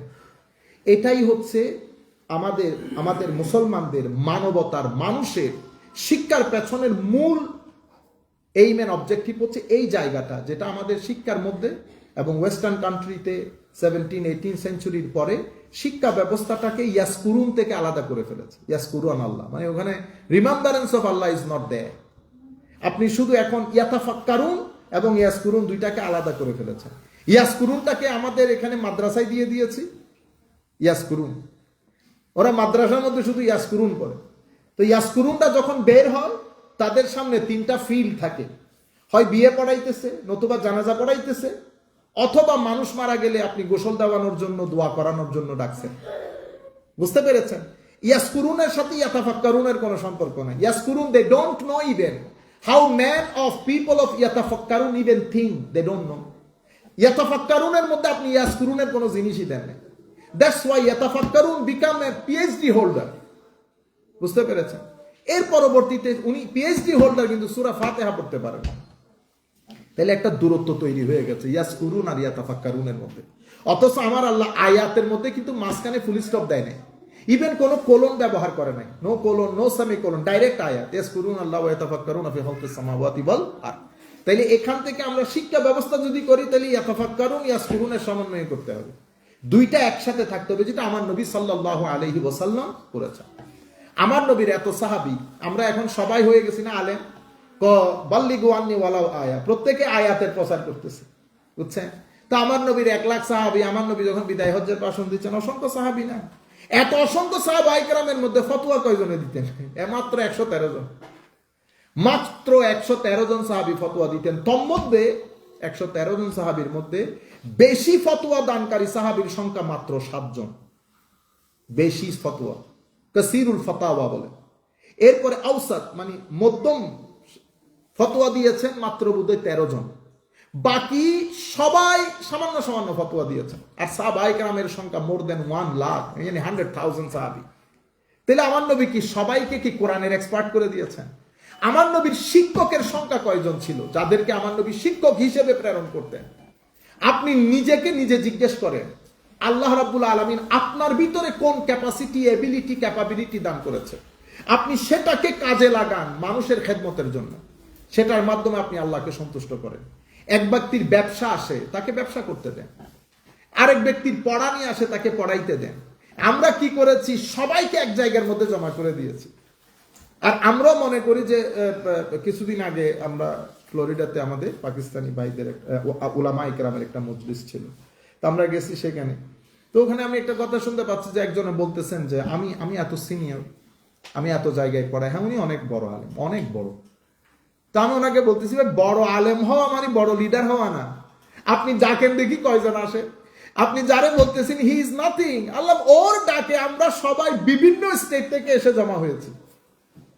ইউ ট্রাই, আল্লাহ আপনি চেষ্টা করেন, আপনি 10 জন লোক একসাথে করতে পারবেন না। কেন? কারণ leadership quality is something different. আল্লাহ রাব্বুল আলামিন আপনাকে ওই জন্য, আপনি একা কেন সবকিছু হতে যাচ্ছেন? আপনি তো মুহাম্মদুর রাসূলুল্লাহ সাল্লাল্লাহু আলাইহি, রুয়ে জমিনের মধ্যে one and only human being that আল্লাহ সুবহানাহু ওয়া তাআলা হ্যাজ ক্রিয়েটেড, দিস ইজ মুহাম্মদুর রাসূলুল্লাহ সাল্লাল্লাহু আলাইহি ওয়াসাল্লাম। যেই জায়গায় আমার নবী কাজ করেছেন, সাকসেসফুল ব্যবসায়ী হিসেবে সাকসেসফুল, লিডার হিসেবে সাকসেসফুল, রাষ্ট্রনায়ক হিসেবে সাকসেসফুল, জেনারেল হিসেবে প্রত্যেক জায়গায় আমার নবী 100% সাকসেসফুল। এবং এরকম এক্সট্রা অর্ডিনারি হওয়ার কারণে উইদিন 23 ইয়ার্স আমার নবী সাল্লাল্লাহু আলাইহি ওয়াসাল্লাম পৃথিবীকে সবচেয়ে সেফেস্ট গ্রিন একটা রেভলিউশন দান করেছেন উইদাউট এনি ব্লাডশেড। এবং আপনি যদি রেভলিউশন পড়েন, ফ্রেঞ্চ রেভলিউশন পড়েন, রাশিয়ান রেভলিউশন পড়েন, ইতোপূর্বে ইজিপশিয়ান পড়েন, পৃথিবীর মধ্যে তো রেভলিউশন আজকে হয় নাই, বা পৃথিবীর সভ্যতাও আজকে গড়ে উঠে নাই। আপনি একেবারে মিশরি সভ্যতার আগেও যদি চলে যান, প্রত্যেক সভ্যতার পেছনে রক্ত ঝরেছে। এক দুইজন মানুষের না, 100,000 people, million people have to sacrifice their life. But আপনি যদি আমার নবীর ওই রেভলিউশনের কাছে আসেন, মাত্র 23 ইয়ার্স আমার নবী সময় নিয়েছে, 23 ইয়ার্স। 23 বছরের মধ্যে আমার নবী যখন মদিনা শরীফে ঢুকেছেন, ডক্টর শেখ হামিদুল্লাহ, আপনাদের সামনে পরিচয় করিয়ে দেই, হুজুরের ফিউজার যদি আমার নসিব হয়, এশীয় উপমহাদেশের মধ্যে যে কয়েকজন অসাধারণ মুহাক্কিক, অত্যন্ত উঁচু পর্যায়ে গবেষক আল্লাহ আমাদেরকে দান করেছেন, তার মধ্যে ডক্টর হামিদুল্লাহ অন্যতম। কিন্তু আনফর্চুনেটলি আমরা এখন প্লেয়ার চিনি, কিন্তু আমাদের শিক্ষাবিদগুলাকে আমরা চিনি না। উনি ফ্রান্সে বসবাস করতেন, শেষ বয়সে ফ্রান্সেই মারা গেছেন। ছোট্ট একটা রুমের মধ্যে থাকতেন, আশেপাশে সব বই, কোনো বড় ঘর নাই, অথচ ওনার সময়কালে পৃথিবীর সমস্ত স্কলারের ইমাম ছিলেন উনি। মানে ওনার হাত ধরা, পা ধরা, সেটা স্কলারদের জন্য, আমি পৃথিবী বিখ্যাত স্কলার। যেমন আমি এখন যার কথা বলছি, ডক্টর শাইখুল ইসলাম তারুল কাদরি, তাকে ওয়ান্ডার অফ দ্য ওয়ার্ল্ড বলা হয়। More than 1,000 book has been written by him. About 600 book has already been published. Amazing personality. কিন্তু উনি কি করেছেন? উনি ফ্রান্সের মধ্যে এক প্রোগ্রামে এই ডক্টর হামিদুল্লাহকে জুতা পরিয়ে দিয়েছেন। ওনাকে জিজ্ঞাসা করা হলে উনি বলতেছেন, বেটা আমি যদি বলি, উনি কত বড় পর্যায়ের লোক, আমি ভাষাগত জটিলতার কারণে, সীমাবদ্ধতার কারণে আপনাদেরকে বুঝাইতে পারবো না। এখন জুতা পরানোর কারণে আপনারা বুঝতে পারছেন যে yes, doctor Hamidullah is something. তারুল কাদরির মতো লোক জুতা পরিয়ে দেওয়া মানে তো অনেক বড় কথা। তো ডক্টর হামিদুল্লাহ 12টা ভাষা জানতেন। 12টা ভাষা জানতেন। ভাষা জানা মানে আমাদের মতো জানা না, পড়তে পারলাম একটু, সেরকম না। প্রত্যেক ভাষাতে ওনার কোনো না কোনো আর্টিকেল আছে ইন্টারন্যাশনাল জার্নালে। উনি কোরআনকে প্রথমে ফ্রেঞ্চ ভাষায় ট্রান্সলেট করেছেন। Still his translated book of Quran is the best seller book in France. এবং পৃথিবীতে স্প্যানিশ ভাষায়, ইটালিয়ান, আরবিক, ইংলিশ, চমৎকার লোক ছিলেন, অসাধারণ লোক ছিলেন। তো ডক্টর হামিদুল্লাহ মুহাম্মদুর রাসূলুল্লাহ সাল্লাল্লাহু আলাইহি ওয়াসাল্লাম, দি লাইফ অফ হোলি প্রফেট, একটা উনি বই লিখেছেন, অসাধারণ একটা বই লিখেছেন। সেই বইয়ের মধ্যে উনি এই কথাগুলো উল্লেখ করেছেন। আবার উনাকে আইয়ুব খান সাহেবের সময়কালে আইয়ুব খান সাহেব বলেছিলেন যে আপনি যদি আমাদের এখানে থেকে যেতেন পাকিস্তান, তো উনি এই কাজটা করেন নাই। পরে পাকিস্তানে উনি যে এলাকার লোক, ভাওয়ালপুর এলাকার লোক, ভাওয়ালপুর বিশ্ববিদ্যালয় অনেক নামকরা বিশ্ববিদ্যালয় ছিলেন এক সময়, ওখানে নিয়ে গেছেন। উনি পিএইচডি স্টুডেন্ট, প্রফেসরস এবং হাইলি ইন্টালেকচুয়ালস সবার জন্য 12টা বক্তব্য দিয়েছিলেন। সে 12টা বক্তব্যের উপর বই রচিত হয়েছে, খুতাবাতে ভাওয়ালপুর। আমার জীবনে কোরআন সুন্নাহর পরে, ইমাম গাজ্জালির কয়েকটা কিতাবের পরে, আমার মনে হয় দ্য বেস্ট বুক, যেটা এক একটা খুতবা, ওনার এক একটা বক্তব্য মনে হয় যেন এগুলো জ্ঞানের ডিপু, আপনার শত দরজা জানালা উন্মোচিত হবে। এক একটা বক্তব্যের মধ্যে আপনি বই পাবেন মিনিমাম 100-200 বুকস নেই, এটা ওই বইয়ের মধ্যে এভাবে আসছে, এটা ওই বইয়ের মধ্যে এভাবে আসছে, এটা এই বইয়ের মধ্যে, আমি তো কিছুই জানি না। বুঝতে পেরেছেন? আমরা বলি কি আসলে কোনো মায়ের ছেলে আমার লোকে ডিবেট করবে, কিন্তু যারা জানেন তারা এইভাবে বলেন না কথা। আপনি ইজিলি বুঝতে পারবেন, যারা জানেন তারা বলবেন আমি কিছুই জানি না। ইমাম শাফিঈ রাদিয়াল্লাহু তাআলা আনহুর একটা চমৎকার কৌল আছে, যেই ব্যক্তি সামান্য জেনেছে সেই ব্যক্তির কথার মধ্যে এটা প্রমাণ করতে চাইবে সে সব জানে। আর যেই ব্যক্তি জ্ঞান সাম্রাজ্যের মাঝখানে অবস্থান করছে, সে ব্যক্তি বুঝতে পারবে যে সে যাহা জানে তাহা না জানা থেকে অনেক কম, কারণ সে মাঝখানে। আর যে ব্যক্তি পুরা জ্ঞান সাম্রাজ্য দেখে ফেলেছে, সেই ব্যক্তি সেই দিন থেকে বলবে আমি তো আসলে কিছুই জানি না।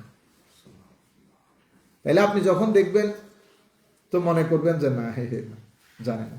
ইভেন জুমার বক্তব্যের মধ্যে যে সমস্ত উলামা আমাদের বর্তমান সময়, এখন তো, আগে তো জুমা মানে অনেক বড় জিনিস, খতিব মানে সেটা অনেক বড় জিনিস। এখন তো একটু ইংরেজি, আরবি, বাংলা একটু একটু করে বলতে পারলে সবাই দাঁড়ায় যায়, বড় আজিব, যার কারণে অনেক মিসআন্ডারস্ট্যান্ডিং গ্রো করে। যাই হোক, তো ডক্টর হামিদুল্লাহ বলেছেন, এই খুতাবাতে ভাওয়ালপুরের একটা খুতবায়ও বলেছেন, ওই কিতাবের মধ্যে বলেছেন যে আমার নবী মদিনা শরীফ যখন ঢুকেছেন, তো মদিনা শরীফের আয়ত্ত ছিল একটা 15,000 স্কোয়ার ফিট। আমার নবী যেদিন দুনিয়া থেকে চলে যাচ্ছেন সেদিন মদিনা শরীফের আয়তন হচ্ছে 32 লাখ স্কোয়ার ফিট।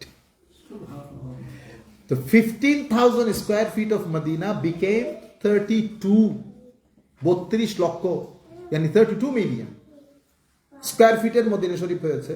উনি বলতেছেন ইন বিটুইন কতজন মানুষ মারা গেছে, let me ask you people. উনি বলতেছেন ইভেন আমি আমাদের ইংল্যান্ডে একটা বক্তব্য, আমাদের এমপি ছিল, ওনাকে জিজ্ঞেস করছি যে you tell me guess how many people has been killed. তো উনি পলিটিশিয়ান, তো উদার করে, তা আমি বলছি just 500 people, 500 to 600 people, some says 450 to 500 people from both sides, Muslim and non-Muslim sides. This much people has been killed. এই 15,000 square ফিটের মদিনা 32 মিলিয়ন হয়েছে, শুধুমাত্র 500-550 মানুষ দুনিয়া থেকে গেছে, রাহমাতুল্লিল আলামিন। আমার নবীর জীবনে আমার নবী কাউকে একটা ধাক্কাও দেয়নি, অথচ 87টা ছোট বড় যুদ্ধে অংশগ্রহণ করেছে। আর মক্কা শরীফের লোকজন, if you study the persecution of Holy Prophet sallallahu alaihi wasallam, what they did to the Holy Prophet, their oppression, their persecution, এটা আপনি মানে হয় না ভিতর থেকে মনে হয় যেন কলিজা ছিঁড়ে বাইরে আসবে। Specially 3 years of social boycott in Makkah, 3 বছর আমার নবী মানে শিয়াবে আবি তালিবের মধ্যে, আমরা এখন এসি থেকে বের হতে চাই না সৌদি আরব, সেই তপ্ত মরুভূমিতে সবকিছু বয়কট, সোশ্যাল পলিটিক্যাল ফাইন্যান্সিয়াল, কেউ কোনো ডিলিং, কোনো খাওয়া দাওয়া, কোনো কিছুই দিচ্ছে না। আমার নবী আবু তালেবের উপত্যকার মধ্যে পরিবার পরিজন নিয়ে তপ্ত গরমের ভিতরে, সেই সময়ের মধ্যে হযরত শেখ আব্দুল্লাহ আবু তালেবও মারা গেছেন, আমার নবীর স্ত্রী আমাদের আম্মা জান খাদিজাতুল কুবরা রাদিয়াল্লাহু তাআলা আনহা ইন্তেকাল করেছেন। আজীব একটা সময়। আপনি যদি এই সময় পাড়ি দিয়েও আমার নবী সাল্লাল্লাহু আলাইহি ওয়াসাল্লাম মদিনা শরীফের মধ্যে স্টেটম্যানশিপ পেয়েছেন, সংবিধান রচনা করেছেন। আমার নবী সাল্লাল্লাহু আলাইহি ওয়াসাল্লাম 87টা ছোট বড় যুদ্ধ করেছেন, অথচ নিজের জীবনে ব্যক্তিগতভাবে কাউকে ধাক্কাও দেন না একটা। আচ্ছা, ধাক্কা তো দূরের কথা, আমার নবী নাকি চোখ বড় করে কারো দিকে এভাবে তাকানো নাই। কি এক ভদ্রতা আমার নবীকে আল্লাহ দান করেছেন। সাহাবায়ে কেরাম বলতেন যে আমার নবীর ভদ্রতা এমন, আমার নবী রাস্তায় হাঁটার সময় উপরের দিকে তাকাতেন না, নিচের দিকে তাকিয়ে থাকতেন। আর আমার নবীর চেহারা সুরতের মধ্যে এত গ্লু ছিল ডিভাইনলি, তো যে তাকাতো সে তাকাই থাকতো। তোর মধ্যে আমার নবী হঠাৎ করে যদি মুস্কি হাসি দিতেন, ওয়াও, তো দাঁত মুবারক থেকে খিলখিল করে এত নূর বের হতো, তো আমাদের ইচ্ছে করতো আমার নবী হাসতে থাকুক আর আমার নবীর দিকে আমরা তাকিয়ে থাকি। Amazing beauty. এবং সাহাবায়ে কেরাম বলছেন, তো একদিন চাঁদও উঠেছে, আমার নবীও হুজরা পাক থেকে বের হচ্ছে, তো আমি চাঁদের দিকে একবার তাকাচ্ছি আর আমার নবীর শেকেলে পাকের দিকে তাকাচ্ছি, বুঝে আসতেছিল না সুন্দর কোনটা, কিন্তু এতটুকুন বুঝতেছি 14 তারিখের চাঁদও মুখ লুকাচ্ছে আমার নবীর চেহারা মুবারকের সামনে।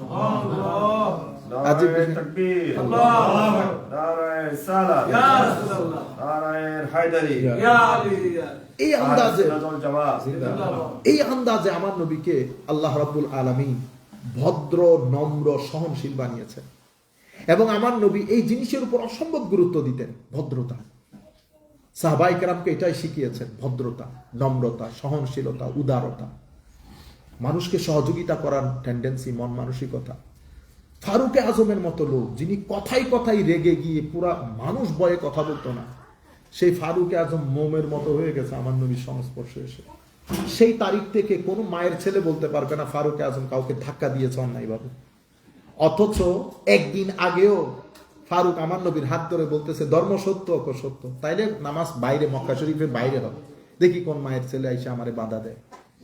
আমার নবী হাসতেছে। ফারুক, এই ফারুক ভদ্র হইতে হইতে এমন হয়েছে, তো ভাগ্য বলো আমি ধর্মের চুরি পরে ফেলেছিলাম, নতুবা আজকে তোমার মাকে আমি কি করে দিতাম, সন্তান হারা করে দিতাম, তোমার স্ত্রী বিধবা হয়ে যেত আজকে। এরকম দুঃসাহসী যোদ্ধা ছিল ফারুকে আজম। এবং হযরতে মল্লযুদ্ধ যেটা হতো সামনাসামনি 1 to 1, ফারুকে আজম সামনে থাকলে কেউ সামনে আসতে চাইতো না, হযরত আলী সামনে আসলে কেউ সামনে আসতে চাইতো না, আমিরে হামজা সামনে থাকলে কেউ সামনে আসতে চাইতো না। কিন্তু আমার নবী এদেরকে মানে এক একজনকে উম্মতের মতো করে সাজিয়েছেন। কেন? এই জন্যই মক্কা শরীফের টোটাল সময়ের মধ্যে আমার নবী সাহাবী তৈরি করেছেন মাত্র 4 থেকে 450।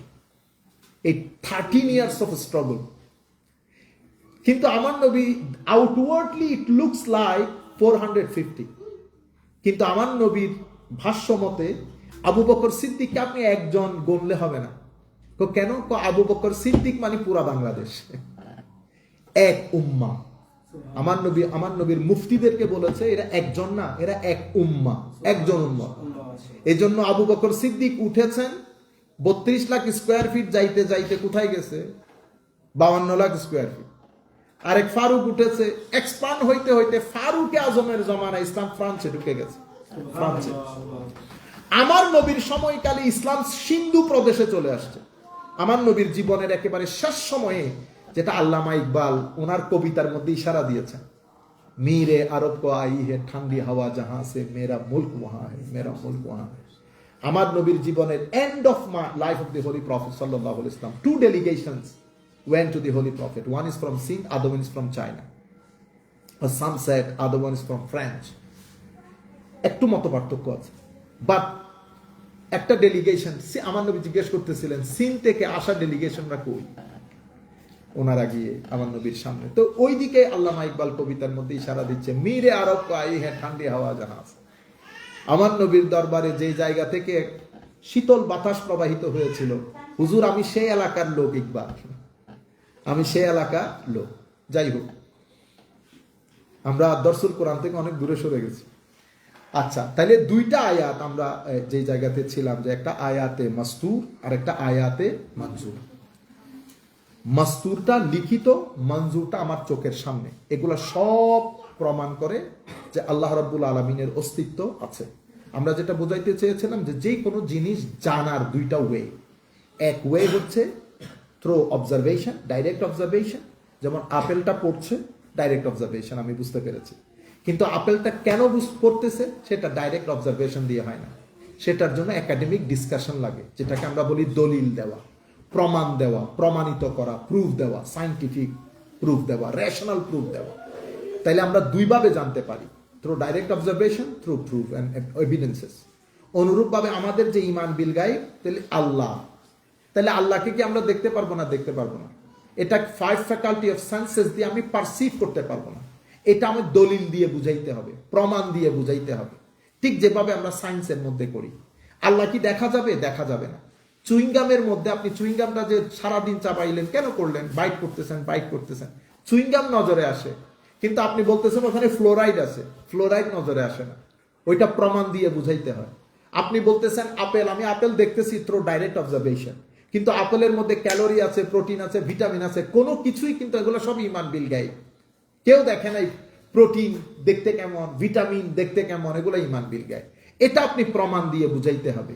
আপনি অ্যাকশনটা দেখে, রিয়াকশনটা দেখেছেন, কিন্তু যেই অ্যাকশনের কারণে রিয়াকশনটা হয়েছে সেটা দেখি না, সেটা ঈমান বিল গায়ব। তাইলে এই আন্দাজ আমরা জিনিসগুলোকে জানি এবং প্রমাণ করি। তো আমরা যেটা বুঝাইতে চেয়েছিলাম যে আল্লাহ রাব্বুল আলামিন এই পুরা কোরআনটাকে মিরাকল করেছেন আমাদের জন্য। আমি এই কথাগুলো এতটুকুন পর্যন্ত সীমাবদ্ধ রাখি, নতুন অনেক কথা বলতে হবে। আমরা সূরা বাকারাটা একটু করে শুরু করে দেই, শেষের পথে চলে এসেছে। আমরা আজকে সূরাতুল বাকারা শুরু করব। পবিত্র কোরআনের সবচেয়ে বড় সূরা ধরা হয়, দ্য লংগেস্ট সূরা অফ দ্য হোলি কোরআন, এবং কোরআনের একমাত্র সূরা। কোরআন যদি 30 পার্টস হয়, আমরা যেটাকে পারা বলি, 30 পারা কোরআনের মধ্যে 2.5 পারা জুড়ে এই সূরা বাকারা। কত লম্বা সূরা দেখে, 30 পারা কোরআনের 2.5 পারা জুড়ে এই সূরা বাকারা, এবং এই সূরার মধ্যে প্রায় 286। আমি ইখতিলাফগুলো একটু করে বলি, এটা আপনারা ওইটা শুনিয়েন না, ইখতিলাফগুলো উলামায়ে কেরামও শুনেন, তো ওদের জন্য বলছি, আমাদের জানার দরকার নেই। অনেক সময় ভার্স নিয়ে ইখতিলাফ হয়, যে ভার্সটা এখানে শেষ হয়ে গেছে, কিছু উলামায়ে কেরাম বলেন না এখানে শেষ হয় নাই, আরো সামনেও আছে, তো এটা নিয়ে সামান্য ইখতিলাফ। মোট কথা হচ্ছে এই সূরার মধ্যে 286টা আয়াত আছে, 286টা আয়াত আছে। প্রশ্ন হচ্ছে এই সূরার নাম সূরাতুল বাকারা রাখা হলো কেন? What is the reason behind it to name it সূরাতুল বাকারা? বাকারা মানে গাবি, বাকারা মানে গাবি। আজীব বিষয় না? কোরআনের মতো কিতাবের প্রথম সূরার নাম গাবি। আপনি দেখেন, তাইলে আমি গাবিটাকে যেভাবে মনে করছি, আল্লাহ সৃষ্টির মধ্যে আল্লাহ গাবিটাকে সে আন্দাজে প্রেজেন্ট করেন নাই। বুঝতে পেরেছেন? দাম দিয়েছেন, মূল্যায়ন করেছেন। পুরা সূরাতুল বাকারার মধ্যে আল্লাহ রাব্বুল আলামিন অনেক কিছুর বর্ণনা দিয়েছেন, কিন্তু সেখানে একটা ঘটনা বর্ণিত হয়েছে। সেই ঘটনা ছিল মুসা আলাইহিস সালামের সময়কালে। মুসা আলাইহিস সালামের সময়কালে এক ব্যক্তি খুন হয়। আপনারা জানেন যে তখন তারা ভূত এবং মূর্তি পূজারী, তাদের ভিতরে গরু গাবি পূজার একটা টেন্ডেন্সি ছিল। তো হযরত মুসা আলাইহিস সালামের কাছে এসেছে জিজ্ঞেস করার জন্য যে হুজুর, আচ্ছা যেই ব্যক্তি হত্যা করেছে সেই হত্যার বিচার চাইতেছে, যেটা আমাদের এখনো হয়, যিনি হত্যাকারী উনি হত্যার বিচার চাইতেছেন। তো হযরত মুসা আলাইহিস সালাম আল্লাহর দরবারে ফরিয়াদ করার পরে আমার আল্লাহ কোরআন শরীফের আয়াত নাজিল করেন, মানে আল্লাহ রাব্বুল আলামিন তাকে ইলহাম করেন যে তাদেরকে বলেন একটা গাবি জোগাড় করতে। এটা বলার পরে তাদের মাথা গেছে খারাপ হয়ে, যে আমরা চাইতেছি হত্যার বিচার হোক, আপনি বলতেছেন গাবির কথা। গাবির সাথে হত্যার বিচারের তো কোনো কি নাই, সম্পর্ক নাই, লিঙ্ক নাই, রেলেভেন্ট না জিনিসটা। তো আমার হযরত আল্লাহ বলতেছেন তাদেরকে বলেন গাবি জোগাড় করতে, আমি যাহা জানি তোমরা তাহা জানো না। আচ্ছা ঠিক আছে, গাবির ব্যবস্থা।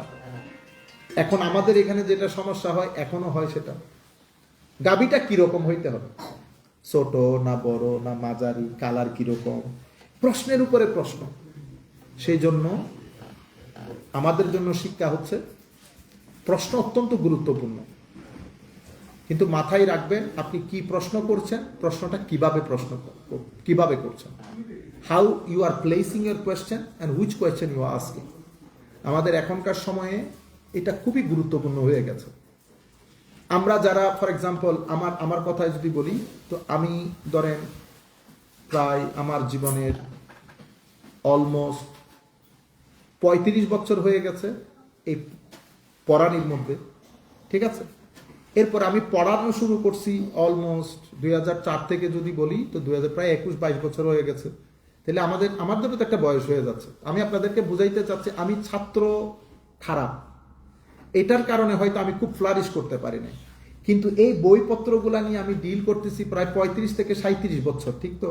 এখন আপনি যখন উঠবেন আপনার মাথায় রাখতে হবে আমি যাকে প্রশ্ন করতেছি উনি এই সমুদ্রে সাঁতার কাটেন, অনেক বাবা সাঁতারু না আর কি, কিন্তু সাঁতার কাটেন। সুতরাং আপনি প্রশ্ন করার সময় মাথায় রাখতে হবে যে আমাকে না, আমি বলতেছি না, এখানে যিনি বসেন উনাকে না, আপনি নিজেকে নিজে মাথায় রাখবেন প্রশ্ন করার সময়। তারপরে আপনি শব্দটা কিভাবে ইউজ করতেছেন, এই দুইটা জিনিস মাথায় রাখবেন। আধুনিক সময়কালে এখন আমরা ওই যে গুগল প্রিয় হয়ে যাওয়ার কারণে আমরা আদব থেকে বের হয়ে যাই। আপনি যদি প্রশ্নটা ভালো করে না পারেন তাইলে আল্লাহর রহমত বান্দা থেকে উঠে যায়। এই যে বনি ইসরাইলের দুঃখে পড়ে গেছে শুধু অতি প্রশ্ন এবং বেয়াদবির কারণে। গাবি কিভাবে হবে বলেন, কোন রঙের বলেন, there are so many types of গাবি in our village, what colour you want, সাদা কাল। অথচ আমার আল্লাহ সিম্পল বলেছেন ইন্নাল্লাহ ইয়া'মুরুকুম আন তাযবাহু বাকারা, গাবি জবাই করো। ভেরি সিম্পল, ইন্নাল্লাহ ইয়া'মুরুকুম, আল্লাহ হুকুম দিয়েছেন আন তাযবাহু বাকারা, গাবি জবাই করার জন্য। তারা বলতেছে আতাত্তাখিজুনা হুজুয়া, আমাদের লোকে মস্কারি করতেছেন। তা আমার আল্লাহ বলতেছেন তাদেরকে বলে দেন মস্কারি করা আমার কাজ না। তখন তারা বলতেছে, লাইনে আসছে অনেকক্ষণ পরে, দে কিরকম গাবি। এখন তারা কালারের প্রশ্ন, বয়সের প্রশ্ন, কত জাতের কথা শুরু করছে। যাই হোক, শেষ পর্যন্ত তারা গাবির ব্যবস্থা করছে, অনেক কাঠও পোড়াইতে হয়েছে এই গাবির জন্য। শেষ পর্যন্ত আল্লাহর হুকুম আসছে ওয়াইজ কাতালতুম নাফসান ফাদদারাতুম ফিহা, অর্থাৎ গাবি জবাই করে গাবির একটা মাংস যদি মৃত ব্যক্তিকে এভাবে থ্রো করে, ওইটার আঘাতে মৃত ব্যক্তি জীবিত হয়ে যাবে। সে এসে বলে দেবে হত্যাকারীকে, তাদের হাত দিয়ে তাদের প্রতিমাকে জবাই করাইছে। মূল বিষয় হচ্ছে তারা এই গাবি পূজা করত, তো তাদের হাত দিয়ে জবাই করাইছে, দেখাইছে যে তোমাদের স্রষ্টা তোমাদের হাত দিয়ে কি হচ্ছে, স্লটার হচ্ছে, জবাই হচ্ছে। সুতরাং যেটা উপাসনাকারীর হাতে জবাই হয় সেটা কিন্তু কখনো উপাস্য হতে পারে না। যাই হোক, এই হচ্ছে ব্যাকগ্রাউন্ড এই সূরাকে সূরাতুল বাকারা নামকরণের পেছনে। যাই হোক, আমি সংক্ষিপ্ত করতেছি যেহেতু সূরা বাকারা অনেক বড় সূরা। এই সূরাটা মাদানী, আপনারা জানেন আমাদের এখানে কিছু সূরা মাক্কি, কিছু সূরা মাদানী। এজমা একেবারে আরেকটা জিনিস মাথায় রাখবেন, আমাদের ইসলামিক ট্রেডিশনের মধ্যে আমাদের এখানে কিছু মত থাকে, আমরা এটাকে বলি এজমা। এজমা মানে বেশি সংখ্যক আলেম এই মত দিয়েছেন, কিন্তু এটার বাইরেও মতামত আছে, এটার বাইরেও মতামত আছে। কিন্তু আমরা বলার সময় বেশিরভাগ উলামা যে কথা বলেছেন সেই কথাগুলা বলি। সবসময় প্রত্যেক জায়গার মধ্যে ওপিনিয়ন থাকে, এগুলা নিয়ে আমরা বাণিজ্য করি, মানুষকে মিসগাইড করি। যেমন আমার নবীর জন্ম তারিখ নিয়ে, প্রত্যেক জন্ম তারিখ নিয়ে ইখতিলাফ আছে, প্রত্যেক ঘটনার বার নিয়ে, সময় নিয়ে ইখতিলাফ আছে, মত পার্থক্য আছে, সব কিছু নিয়ে ইখতিলাফ আছে। আপনি দেখছেন না এটা মক্কি সূরা না মাদানী সূরা, এটা নিয়ে ইখতিলাফ আছে। বুঝতে পেরে এই কারণে তো মুসলিম ফ্লারিশ করেছে অনেক বেশি, কিতাবপত্র রচিত হয়েছে অনেক বেশি। এই দেখেন, হোয়াট ইজ নলেজ, জ্ঞান কি, কিভাবে অর্জিত হয়। মুসলমানরা যেই পরিমাণ পেজ এই দুই সাবজেক্টের উপর লিখেছে, অন্য কোন ট্রেডিশনের লোক তারা যা লিখেছে তা যদি এক পাল্লায় রাখি, মুসলমানদের 3 জনের সমতুল্য হবে না। সেজন্য আমার এখনো মনে আছে, আমরা একটা জায়গায় ছিলাম, আমাদের একটা বড় প্রফেসর সাহেব, মাদ্রাসার ছাড়া আমরা স্বাভাবিক মানুষ আন্ডার এস্টিমেট করে সব জায়গার মধ্যে, এটা আমার শিকার হইতে হয় সব জায়গায়, কারণ প্রেজেন্ট তো করেন আপনারা এইভাবে না, হুজুর তো হুজুর মানে হুজুর আর কি, বুঝতে পেরেছেন। তো আমার এক পর্যায়ে একটা জিনিস নিয়ে রাগ উঠেছে, তখন আমি ওনাকে বলছি যে একটা কাজ করেন, ঢাকা ইউনিভার্সিটিতে কালকে 1 সপ্তাহের জন্য একটা প্রোগ্রাম আয়োজন করেন, what is knowledge, how to acquire knowledge on this 2 questions. You will speak for 1 week, I will speak for 1 week as well, 2 hours session. আপনি দুই প্রশ্ন থেকে বের হইতে পারবেন না। আমি আপনাকে গ্যারান্টি দিচ্ছি, আমি 1 মাস পড়াইতে পারবো এটার উপর। এটা আমার বাহাদুরি না, কারণ আমার পকেট থেকে পড়াইতে হবে না। উলামায়ে কেরাম যেই পরিমাণ লিখছেন, আপনি যদি 1 মাসও পড়ান 3 ভাগের 1 ভাগও শেষ হবে না। আমরা আমাদের বুধবারে উলামায়ে কেরামের দার্স হয়, সেই দার্সের মধ্যে আমরা প্রায় 20টা লেসনে পড়াইছি what is knowledge, how to acquire knowledge. শেষ পর্যন্ত উলামায়ে কেরাম বলতেছে, হুজুর এইখানে খেপতি দিন। আমারও মনে হচ্ছে এনাফ হয়ে যাচ্ছে। বুঝতে পেরেছেন জ্ঞান কাকে বলে, এটা নিয়ে কি পরিমাণ ইখতিলাফ এবং কত অ্যাঙ্গেল থেকে উলামায়ে কেরাম ডিফাইন করেছেন এবং কি পরিমাণ কিতাব লিখেছেন। আপনি সিম্পল একটা দেখেন, কুল্লু একটা শব্দ আছে না আরবির মধ্যে, কুল্লু, যেমন কুল্লু বিদআতিন দালাল। এই যে সব, এই সবের অর্থ কি আসলেই সব? এই সবের অর্থ কি? মানে everything. So what was the meaning of everything? Everything means everything. এই কুল্লুনের উপরে জলিলুল কদর একজন ইমাম প্রায় 250 থেকে 300 পৃষ্ঠার একটা কিতাব লিখেছে, শুধু to explain what is the meaning of কুল ইন কোরআন এন্ড সুন্নাতে রাসূল সাল্লাল্লাহু আলাইহি ওয়াসাল্লাম। আমার কাছে আছে কিতাবটা, আপনারা বুঝতে পেরেছেন? সেই পরিমাণ জ্ঞানের প্রতি উলামায়ে কেরামের মুসলিম উম্মতের একটা বড় মুসলিম স্কলারসদের অনেক বড় শান ছিল যে ওনারা মাল্টি ডাইমেনশনাল পার্সোনালিটি ছিলেন। যেমন ইমাম গাজালি, উনি শুধু দার্শনিক ছিলেন না, উনি সেকুলার সায়েন্সের অনেক বড় পণ্ডিত ছিলেন, সাথে ইসলামিক স্কলার ছিলেন। ইমাম রাজি, উনি তৎকালীন যুগের অন্যতম পদার্থবিদ ছিলেন। মানুষ এমনিতে দাম দেয় নাই তো। আজকে আপনি আমাকে দাম দিচ্ছেন না, কারণ আমি ইয়াতাফাক্কারুন, আমি ইয়াসকুরুনা জানি, ইয়াতাফাক্কারুনা জানি। মডার্ন সায়েন্সের সাথে আমার কোনো, আমি ছেলেদেরকে রিডই করতে পারতেছি না, আমি তার লেভেল বুঝতে পারতেছি না। এই জন্য জুমাতে যখন আমি বক্তব্য দিচ্ছি, ছেলেরা বলতেছে পেটের ব্যথা, আমি তারও বলতে মাথা পানি ডালতেছি, তুই খা তুই খা তুই খা। আমার মেয়ে বলতেছে পেট ব্যথা, আমি বলতেছি পুরি খা, পেঁয়াজু খা, চনাবুট খা। ও পেটের ব্যথায় আপনি এগুলা দিলে তো আর অবস্থা খারাপ হবে। আমাদের অবস্থা সেম হয়েছে। আপনি ম্যাক্সিমাম জুমার মধ্যে এই যে আমরা বেদাত, এটা শিরিক, এটা ওগুলোর মধ্যে কেন পড়তেছি?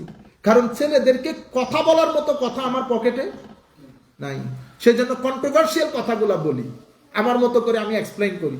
আর আমার কিছু লোক থাকে, তারা বাবা দেয় নারাই থাকবি। আমরা নলেজ বলি না, জ্ঞান বলি না। যেমন রবিউল আউয়াল শরীফ, আমরা ঈদে মিলাদ, পৃথিবীর 85 to 90% মুসলমান এটাকে সেলিব্রেট করে। পৃথিবীর 95% উলামা নিজের শরীর থেকে ঈদে মিলাদুন নবী পালন করে। আমি বলতেছি 95%, মোর দ্যান দ্যাট, এটা কখনো লেস হবে না। এখন আপনি করেন না, বুঝতে পেরেছেন? তা আপনি যখন করেন না, আপনি কথাগুলা কিভাবে বলবেন?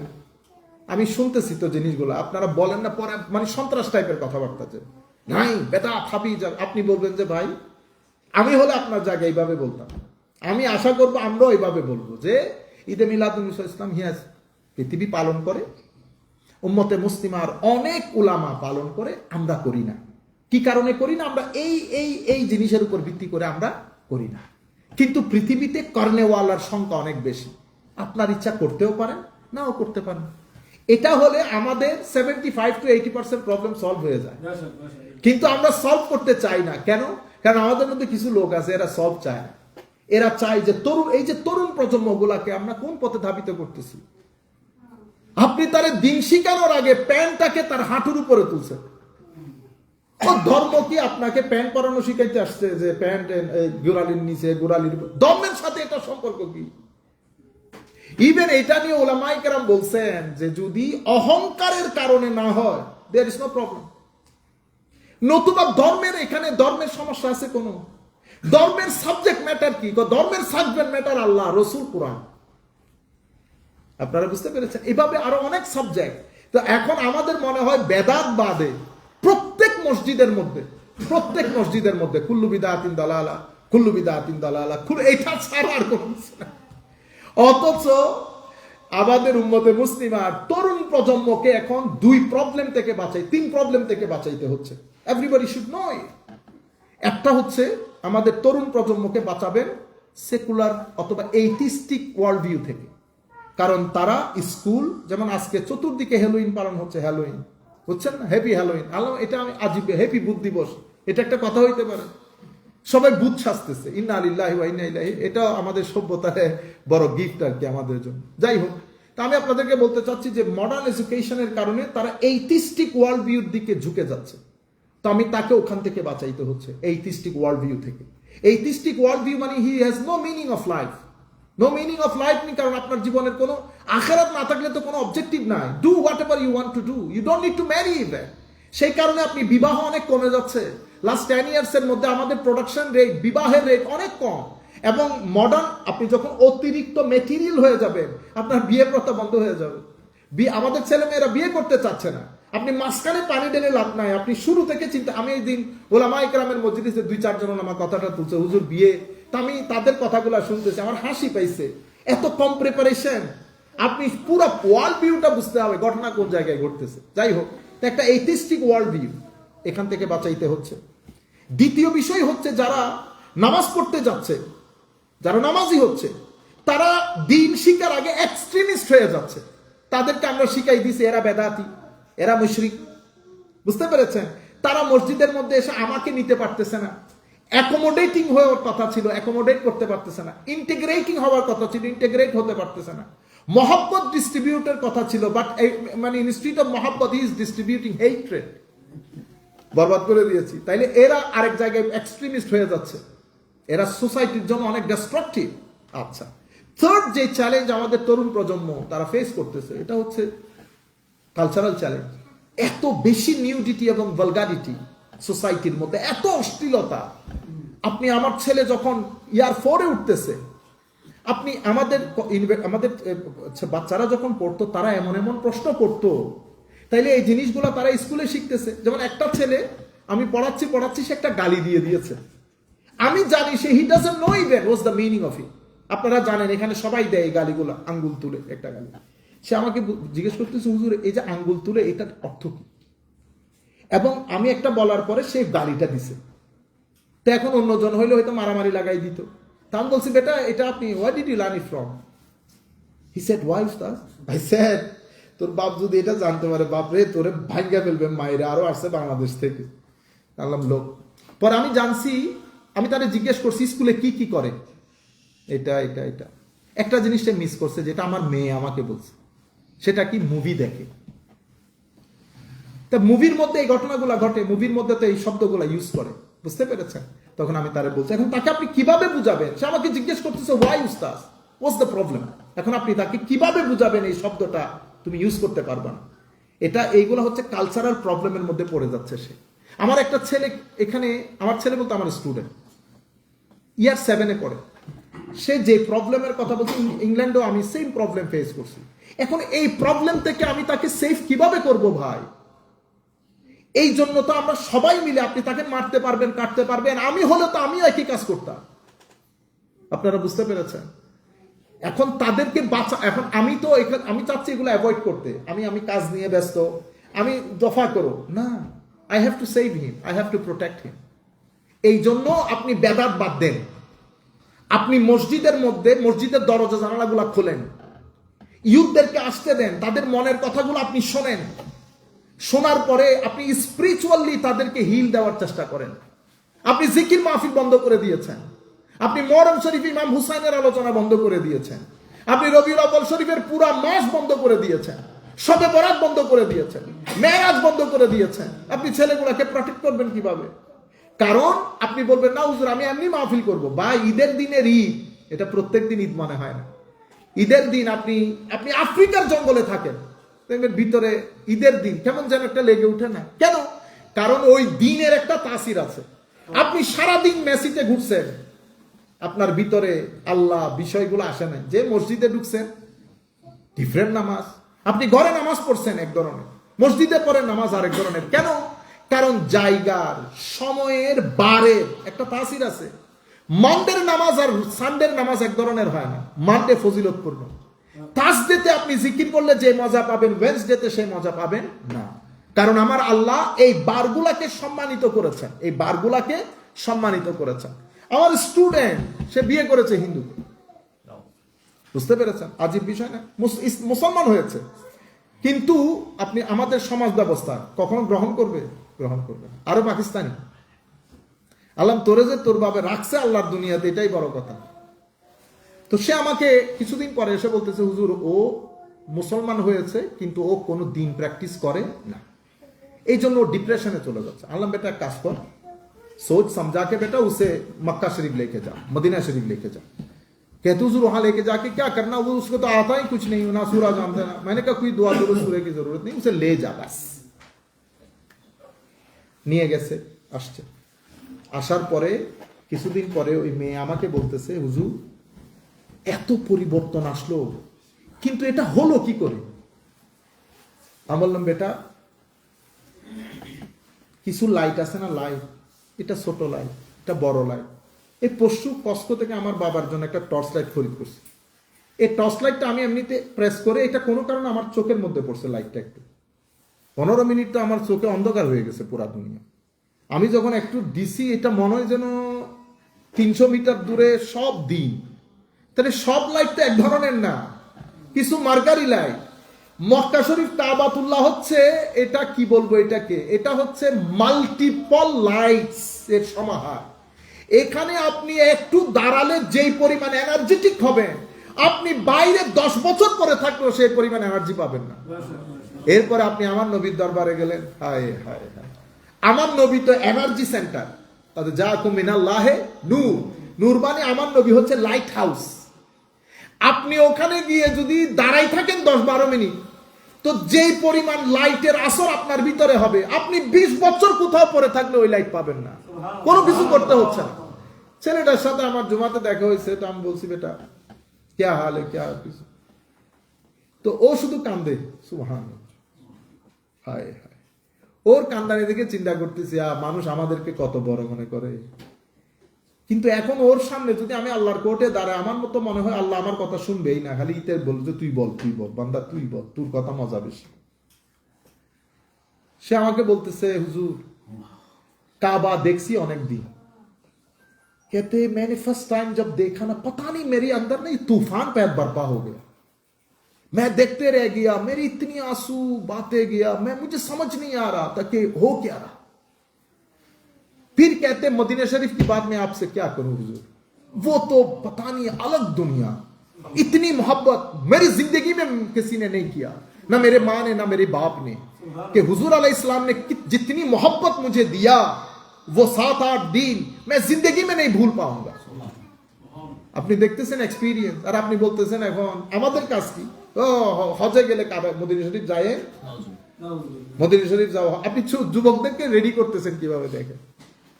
আর এই ব্যক্তি বলতেছে মে বাস, তো বলছেন আমি তো কিছু জানি না কি বলবো, শুধু এতটুকু শিখে গেছি, আসসালাতু ওয়াসসালামু আলাইকা কোন রকম করে পড়তেছি। হ্যাঁ আমি তো বলবো যে ফেল হয়ে গেছে, কারণ সালাত হয় নাই, সালাত বলছেন, আলাইকা বলেন নাই, আলাইকা বলেছেন। আমরা তো মাখরাজ নিয়ে পড়ে থাকবো, আল্লাহ কিন্তু মাখরাজ দেখেন না, মহব্বত দেখেন। তার মানে মাখরাজ শিখবো না এটা না, ও শিখতে হবে, কিন্তু আমার আল্লাহ দৃষ্টি দিয়ে থাকেন এখানের ভিতরে। এক ব্যক্তি বহুত মাখরাজ দিয়ে পড়তেছে, বহুত সুন্দর, কিন্তু ভিতর খালি। আরেক ব্যক্তি স্ট্রাগল করতেছে পড়ার জন্য। আমার জ্যাঠা শেষ বয়সে কোরআনে পাক শিখছে, উনি বাংলাদেশের রেলের অনেক বড় অফিসার ছিলেন, একদম শেষ বয়সে কোরআনে, কি কষ্ট হইতো কোরআনে পাক পড়তে। আমাদের মসজিদের হাফেজ সাহেব হুজুর বলতেন, আমি বছর বাইরে দেখলে মনে হয় আল্লাহ বছর বাইরেটা কবুল করবেন, আমারটা কবুল করবেন না, এত কষ্ট করে কোরআনে পাক পড়ে। আমার আল্লাহ বলতে হাদিসে পাকের মধ্যে আমার নবী বলছেন, ইন্নাল্লাহ লা ইয়ানজুরু ইলা আজসামিকুম, আল্লাহ আপনাকে দেখেন না, আপনি কত বড় আলেম, আপনার কত কিছু জানা আছে, কি লিখছেন কি পড়ছেন, এগুলো আল্লাহর বিষয় না। বাল ইয়ানজুরু ইলা কুলুবিকুম, আমার আল্লাহ আপনার ওই ছোট্ট অন্তরের দিকে তাকায় থাকে, ওখানে কতটুকু মহব্বত আছে। এটা একটা আলোক দুনিয়া, এটা মানুষকে রাজা বানায়, প্রজা বানায়, এটা এটা এই ভিতরের জগৎ। আল্লামা ইকবাল বলছেন, হায় হায়, মানুষ মনে করে মরে গেলে মানে মরে গেছে, মরে যাওয়া মানে মরে যাওয়া। তো আমি মরে যাওয়াকে মরে যাওয়া মনে করি না। আমি মনে করি যেই দিন মানুষ আমাকে ভুলে গেছে, যেই দিন আমার আল্লাহ আমার থেকে মুখ ফিরিয়ে নিয়েছে, সেই দিনই আমি মরে গেছি, আমি সেই দিন থেকে ডেড বডি। সম্মানিত উপস্থিতি, তাই নিয়ে জায়গার একটা তাসির আছে। এই জন্য আপনারা সময় পেলে মক্কা শরীফ যাবেন, সময় পেলে আমার নবীর দরবারে হাজিরি। 7 দিন 8 দিন থাকতে হবে কোনো কথা নেই, 2-3 দিনের জন্য ছুটি পান না, অনেক টাকা তো আপনারা ব্যয় করেন, জাস্ট আমার নবীর দরবারে ঘুরে চলে আসবেন, এনার্জেটিক হয়ে যাবেন।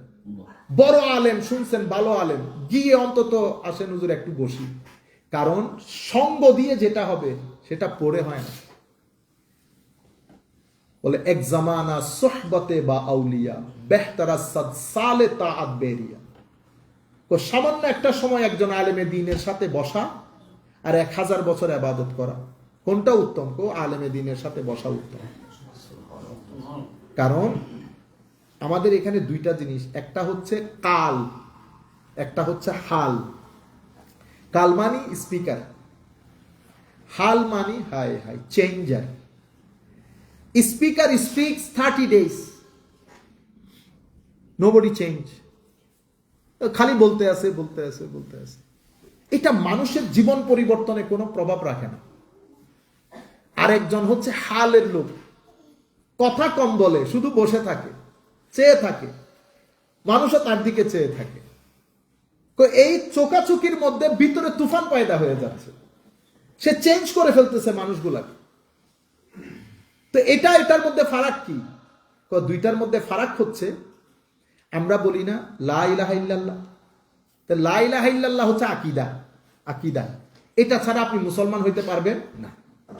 তাইলে আপনি লা ইলাহা ইল্লাল্লাহ বলে মুসলমান হয়েছেন, কিন্তু লা ইলাহা ইল্লাল্লাহ আপনি যদি এটাকে হালত বানাইতে না পারেন, তাহলে আপনি সত্যিকার মুসলমান হইতে পারবেন না।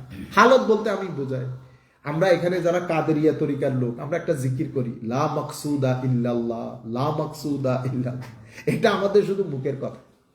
লা মাকসুদা ইল্লাল্লাহ মানে আল্লাহ বাদে আমার জীবনের আর কোনো এই অবজেক্টিভ, চাহত, ডিজায়ার কোনো কিছুই নাই।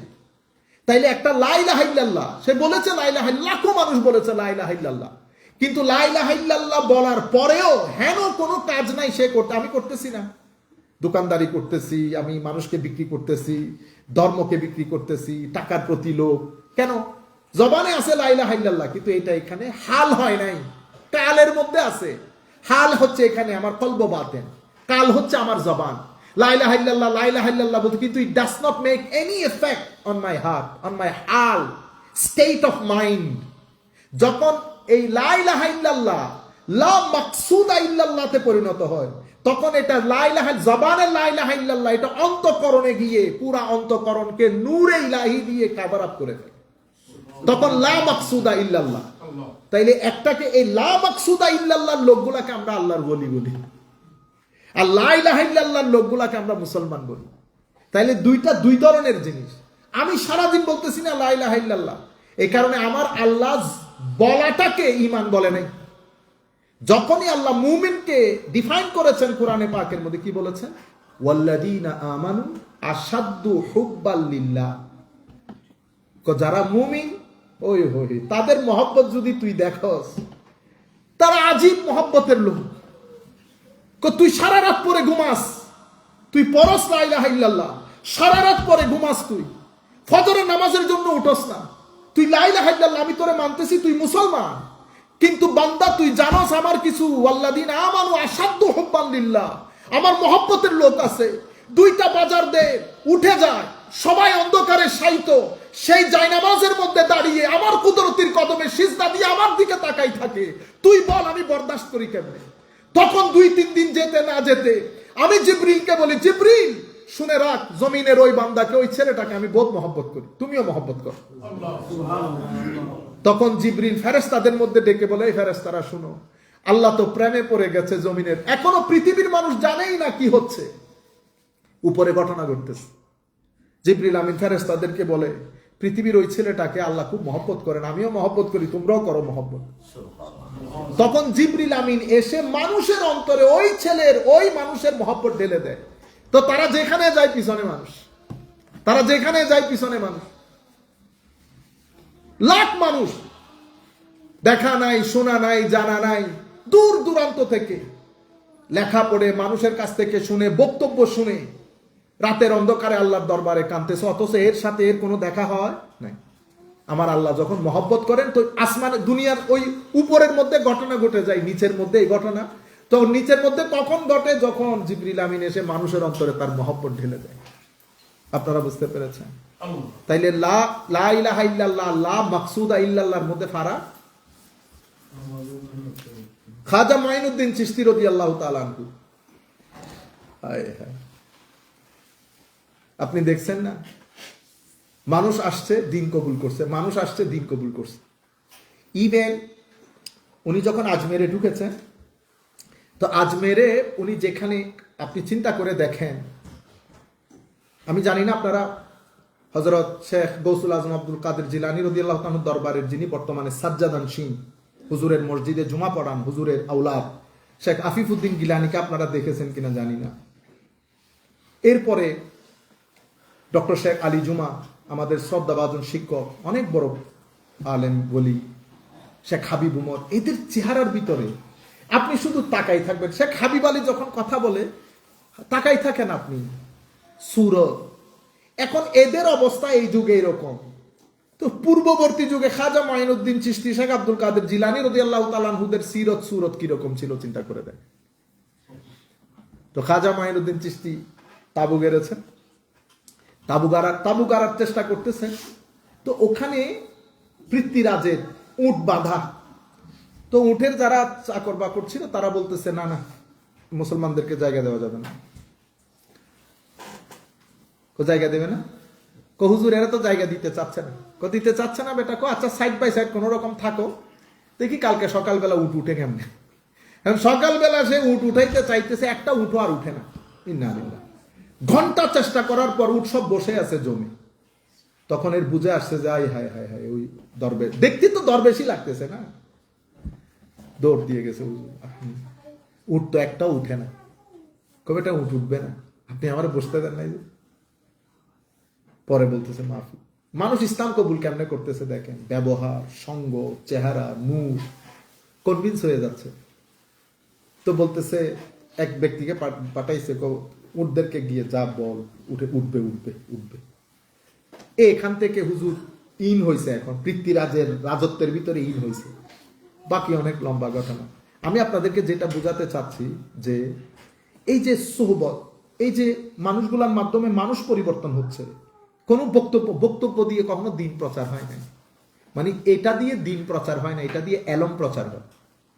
প্লাস আমি কথা বলতেছি, আপনারা শুনতেছেন, জানতেছেন। মানুষ পরিবর্তন হয় না, মানুষ পরিবর্তন হয় হাল দিয়ে। হাল মানে আমার ভিতরে যখন নূর থাকবে, আপনি যদি, আমি আপনার ভিতরে নূর থাকলে, আমি আপনার সঙ্গে বসলে আমার ভিতরে গলবে, কিছু একটা গলবে। আমার ইচ্ছে করবে বসে থাকি, আমার ইচ্ছে করবে চেয়ে থাকি, আমার ইচ্ছে করবে আপনার সাথে কিছু মহব্বতের কথাবার্তা বলি। বুঝতে পেরেছেন? আল্লাহ আমাদের হামি ও নাসের হোক, মাওলাই করিম আমাদেরকে সেই ধরনের মানুষ আমাদের জীবনে দান করুক। আমি আপনাদেরকে বলতে চাচ্ছিলাম যে এই যে কোনো মসজিদে, মদিনা শরীফে কোনো আলেমে দিন, কোনো একজন ভদ্র মানুষ যিনি পাঞ্জে গানা নামাজ মসজিদে পড়েন, মসজিদের খেদমত করেন, এই মানুষগুলোর সুবত এখতিয়ার করবেন। তখন আপনার ভিতরের জ্বালাগুলো, যেগুলো আপনাকে ডিপ্রেশনের শিকার করায়, ওগুলো আস্তে আস্তে রিমুভ হয়ে যাবে। আল্লাহ আমাদের হামিয়া নাসির হোক। আমরা আজকে আর বেশি ইয়া না করি, এখান থেকে শেষ করি, এরপরে ইনশাআল্লাহ আমরা ধারাবাহিকভাবে বলতে থাকবো। তো এটা মাদানী সূরা। এই সূরাটা পুরা মদিনা শরীফের পিরিয়ড আল্লাহ নাজিল করেছেন। একটা শেষ আয়াত মানে সূরা বাকারার এই এক আয়াতের মাধ্যমে কোরআনের আয়াত অবতীর্ণের সমাপ্তি ঘটে। শেষ যেটা আয়াত নাজিল হয়েছে, ওয়াত্তাকু ইয়াওমান তুরজাউনা ফিহি ইলাল্লাহ সুম্মা তুওয়াফফা কুল্লু নাফসিন মা কাসাবাত ওয়া হুম লা ইউযলামুন।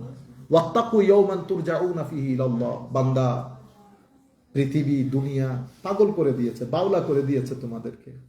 ভয় করো, একটা দিন আসবে আমার কোর্টে তোমাকে দাঁড়াইতে হবে। তুরজাউনা ফিহি ইলাল্লাহ, তোমরা ফেরত আসবে আমার কাছে।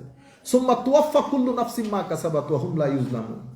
প্রত্যেক ব্যক্তিকে তার কৃতকর্মের পূর্ণ প্রতিদান দেওয়া হবে, এখানে কোনো জুলুম হবে না। এই আয়াতের মাধ্যমে আল্লাহ রাব্বুল আলামিন কুরআন অবতীর্ণের যে কন্টিনিউইটি সেটাকে শেষ করেন এবং পুরা মদিনা শরীফ এর পুরা পিরিয়ডে সূরা বাকারা নাজিল হইতে থাকে। আরেকটা পয়েন্ট বলে ফেলি, কোরআনে পাকের আরেকটা শান হচ্ছে প্রত্যেক দুই সূরা দুই আয়াত এটার মধ্যে একটা মিল থাকে, রেলেভেন্ট থাকে। এটাকে কনটেক্সচুয়াল বিউটি কোরআনে পাকের। যেমন আপনি দেখবেন সূরা নাজম আছে না, ওয়ান নাজমি ইজা হাওয়া, এটার আগে আল্লাহ রাব্বুল আলামিন ওয়া ইদবারিন নুজুম, সূরা তাহার শেষ আয়াত হচ্ছে ওয়া ইদবারিন নুজুম। তাহলে সূরা তাহার পরে সূরা নাজম, সূরা তাহা শেষ হচ্ছে ওয়া ইদবারিন নুজুম দিয়ে, আর সূরা নাজম শুরু হচ্ছে ওয়ান নাজমি ইজা হাওয়া দিয়ে। তাহলে দুই সূরার মধ্যে রেলেভেন্স কি? ওয়ান নাজমি ইজা হাওয়ার মধ্যে আমার নবীর মেরাজের বর্ণনা দিয়েছেন আল্লাহ। এই ধরনের আরেকটা ঘটনা সৃষ্টির মধ্যে ঘটেছে মুসা আলাইহিস সালামের মাধ্যমে, যেটা তুর পাহাড়ে হয়েছে। সেই কারণে সূরা তুরের মধ্যে মুসা আলাইহিস সালামের যেই মেরাজ, মুসা আলাইহিস সালামের যে ইসরা, সেই ঘটনা আল্লাহ বর্ণনা দিয়েছেন সূরা তুরের মধ্যে। আর নজমের মধ্যে আমার নবীর মেরাজ বর্ণিত হয়েছে। সেই কারণে এটা হচ্ছে দুই সূরার মাঝে সামঞ্জস্যতা। এভাবে দুই আয়াতের মধ্যেও কি থাকে? সামঞ্জস্যতা থাকে। সূরা বাকারার পূর্ববর্তী আয়াত হচ্ছে সূরাতুল ফাতিহা। সূরাতুল ফাতিহার মধ্যে আমার আল্লাহ রাব্বুল আলামিন আপনি দেখেন কি কি জিনিস বর্ণনা দিয়েছেন। আলহামদুলিল্লাহ, উলুহিয়ত বর্ণিত হয়েছে। রব্বিল আলামিন, রুবুবিয়ত বর্ণিত হয়েছে। আর রহমান, রহমানিয়ত বর্ণিত হয়েছে। আর রহিম, রহিমিয়ত বর্ণিত হয়েছে। মালিকি ইয়াউমিদ্দিন, মালিকিয়ত বর্ণিত হয়েছে। তাহলে সূরা ফাতিহার মধ্যে আমার আল্লাহ উলুহিয়ত মানে আল্লাহ ইলাহ, সিজদার মালিক। রুবুবিয়ত, আল্লাহ আমাদেরকে পালন করেন। রহমানিয়ত, অনেক দয়ালু। রহিমিয়ত, দয়ালু তবে কন্ডিশনাল। রহমানিয়ত যে দয়ালু, কোনো কন্ডিশন নাই, মানেন না মানেন সবাইরে দেয়। আমার আল্লাহ যোগ্যতার বিচার করেন না, দুনিয়ার কথা, দুনিয়াতে যোগ্যতা বিচার করে না, সবাইকে দেয়। আমাদের মতো জাহেল মূর্খকে বসাই দিছে না এখানে। যোগ্যতার বিচার হলে তো পারতাম না, পাশ হইতাম না। রহিমিয়ত, আমার আল্লাহ বলতেছেন বান্দা খেয়াল রাখিস, দুনিয়ার মধ্যে শুশুরাইয়া যে বৈশা গেছো, আখেরাতের মধ্যে আবার চেয়ার এভাবে খালি থাকবে না। তখন আমি দেখে দেখে বসাবো, তখন আমি এটা দেখে বসাবো, তখন আমি এটা দেখে বসাবো। এখানে এটা দেখে বসে, আখেরাতের মধ্যে এটা দেখে বসাবো। এই জন্য রহিম। মালিক ইয়াউমিদ্দিন, কুল কায়নাতের মালিক ও মাওলা আল্লাহ। তাইলে এই যে পাঁচটা জিনিস, এটা ডিটেইল আলাপ করেছেন সূরা বাকারার মধ্যে। ডিটেইল আলাপ, মুলুকিয়ত কি, মিল্কিয়ত কি, রুবুবিয়ত কি, উলুহিয়ত কি, রহমানিয়ত কি, রহিমিয়ত কি, ইয়াকা না'বুদু ওয়া ইয়াকা নাস্তাঈন, এই যে উবুদিয়ত ইলাহি, ডিটেইল আলাপ করেছেন সূরা বাকারার মধ্যে আমার আল্লাহ। এভাবে পবিত্র সূরাতুল ফাতিহার মধ্যে আমার আল্লাহ সংক্ষিপ্ত আকারে বর্ণনা দিয়েছেন এজমালি, আর এটার তাফসীল ডিটেইল আলাপ করেছেন সূরাতুল বাকারার মধ্যে গিয়ে। সেই কারণে আপনি দেখবেন ইহদিনাস সিরাতাল মুস্তাকিম, ইহদিনাস, আমাদেরকে আল্লাহ হেদায়েত দান করেন, হেদায়েত দান করেন। তো এটা রেজাল্ট বের হয়েছে কোথায়? সূরাতুল বাকারার মধ্যে। কি বলেছে? হুদাল লিল মুত্তাকিন, এই কোরআন মুত্তাকিনের জন্য হেদায়েত। আমি বলতেছি হেদায়েত দান করেন, আমার আল্লাহ বলছে হেদায়েত মুত্তাকিনের জন্য। তো এটা রেজাল্টটা বের হয়েছে সূরাতুল বাকারার মধ্যে গিয়ে। এটা হচ্ছে দুই সূরার মাঝে সামঞ্জস্যতা। আরো ইনশাআল্লাহ ফার্দার আমরা আগামী দার্স থেকে ইনশাআল্লাহ সূরাতুল বাকারার ফজিলত এবং ফার্দার ডিসকাশন আমরা এই আয়াত বাই আয়াত করব না, খুব দ্রুত গতিতে হবে এবং আপনারা, আমার মনে হচ্ছে আপনারাও ইনশাআল্লাহ অনেক কিছু জানতে পারবেন। আমরা এই দারসুল কোরআনের মধ্যে কিছু সময় জিকির করব।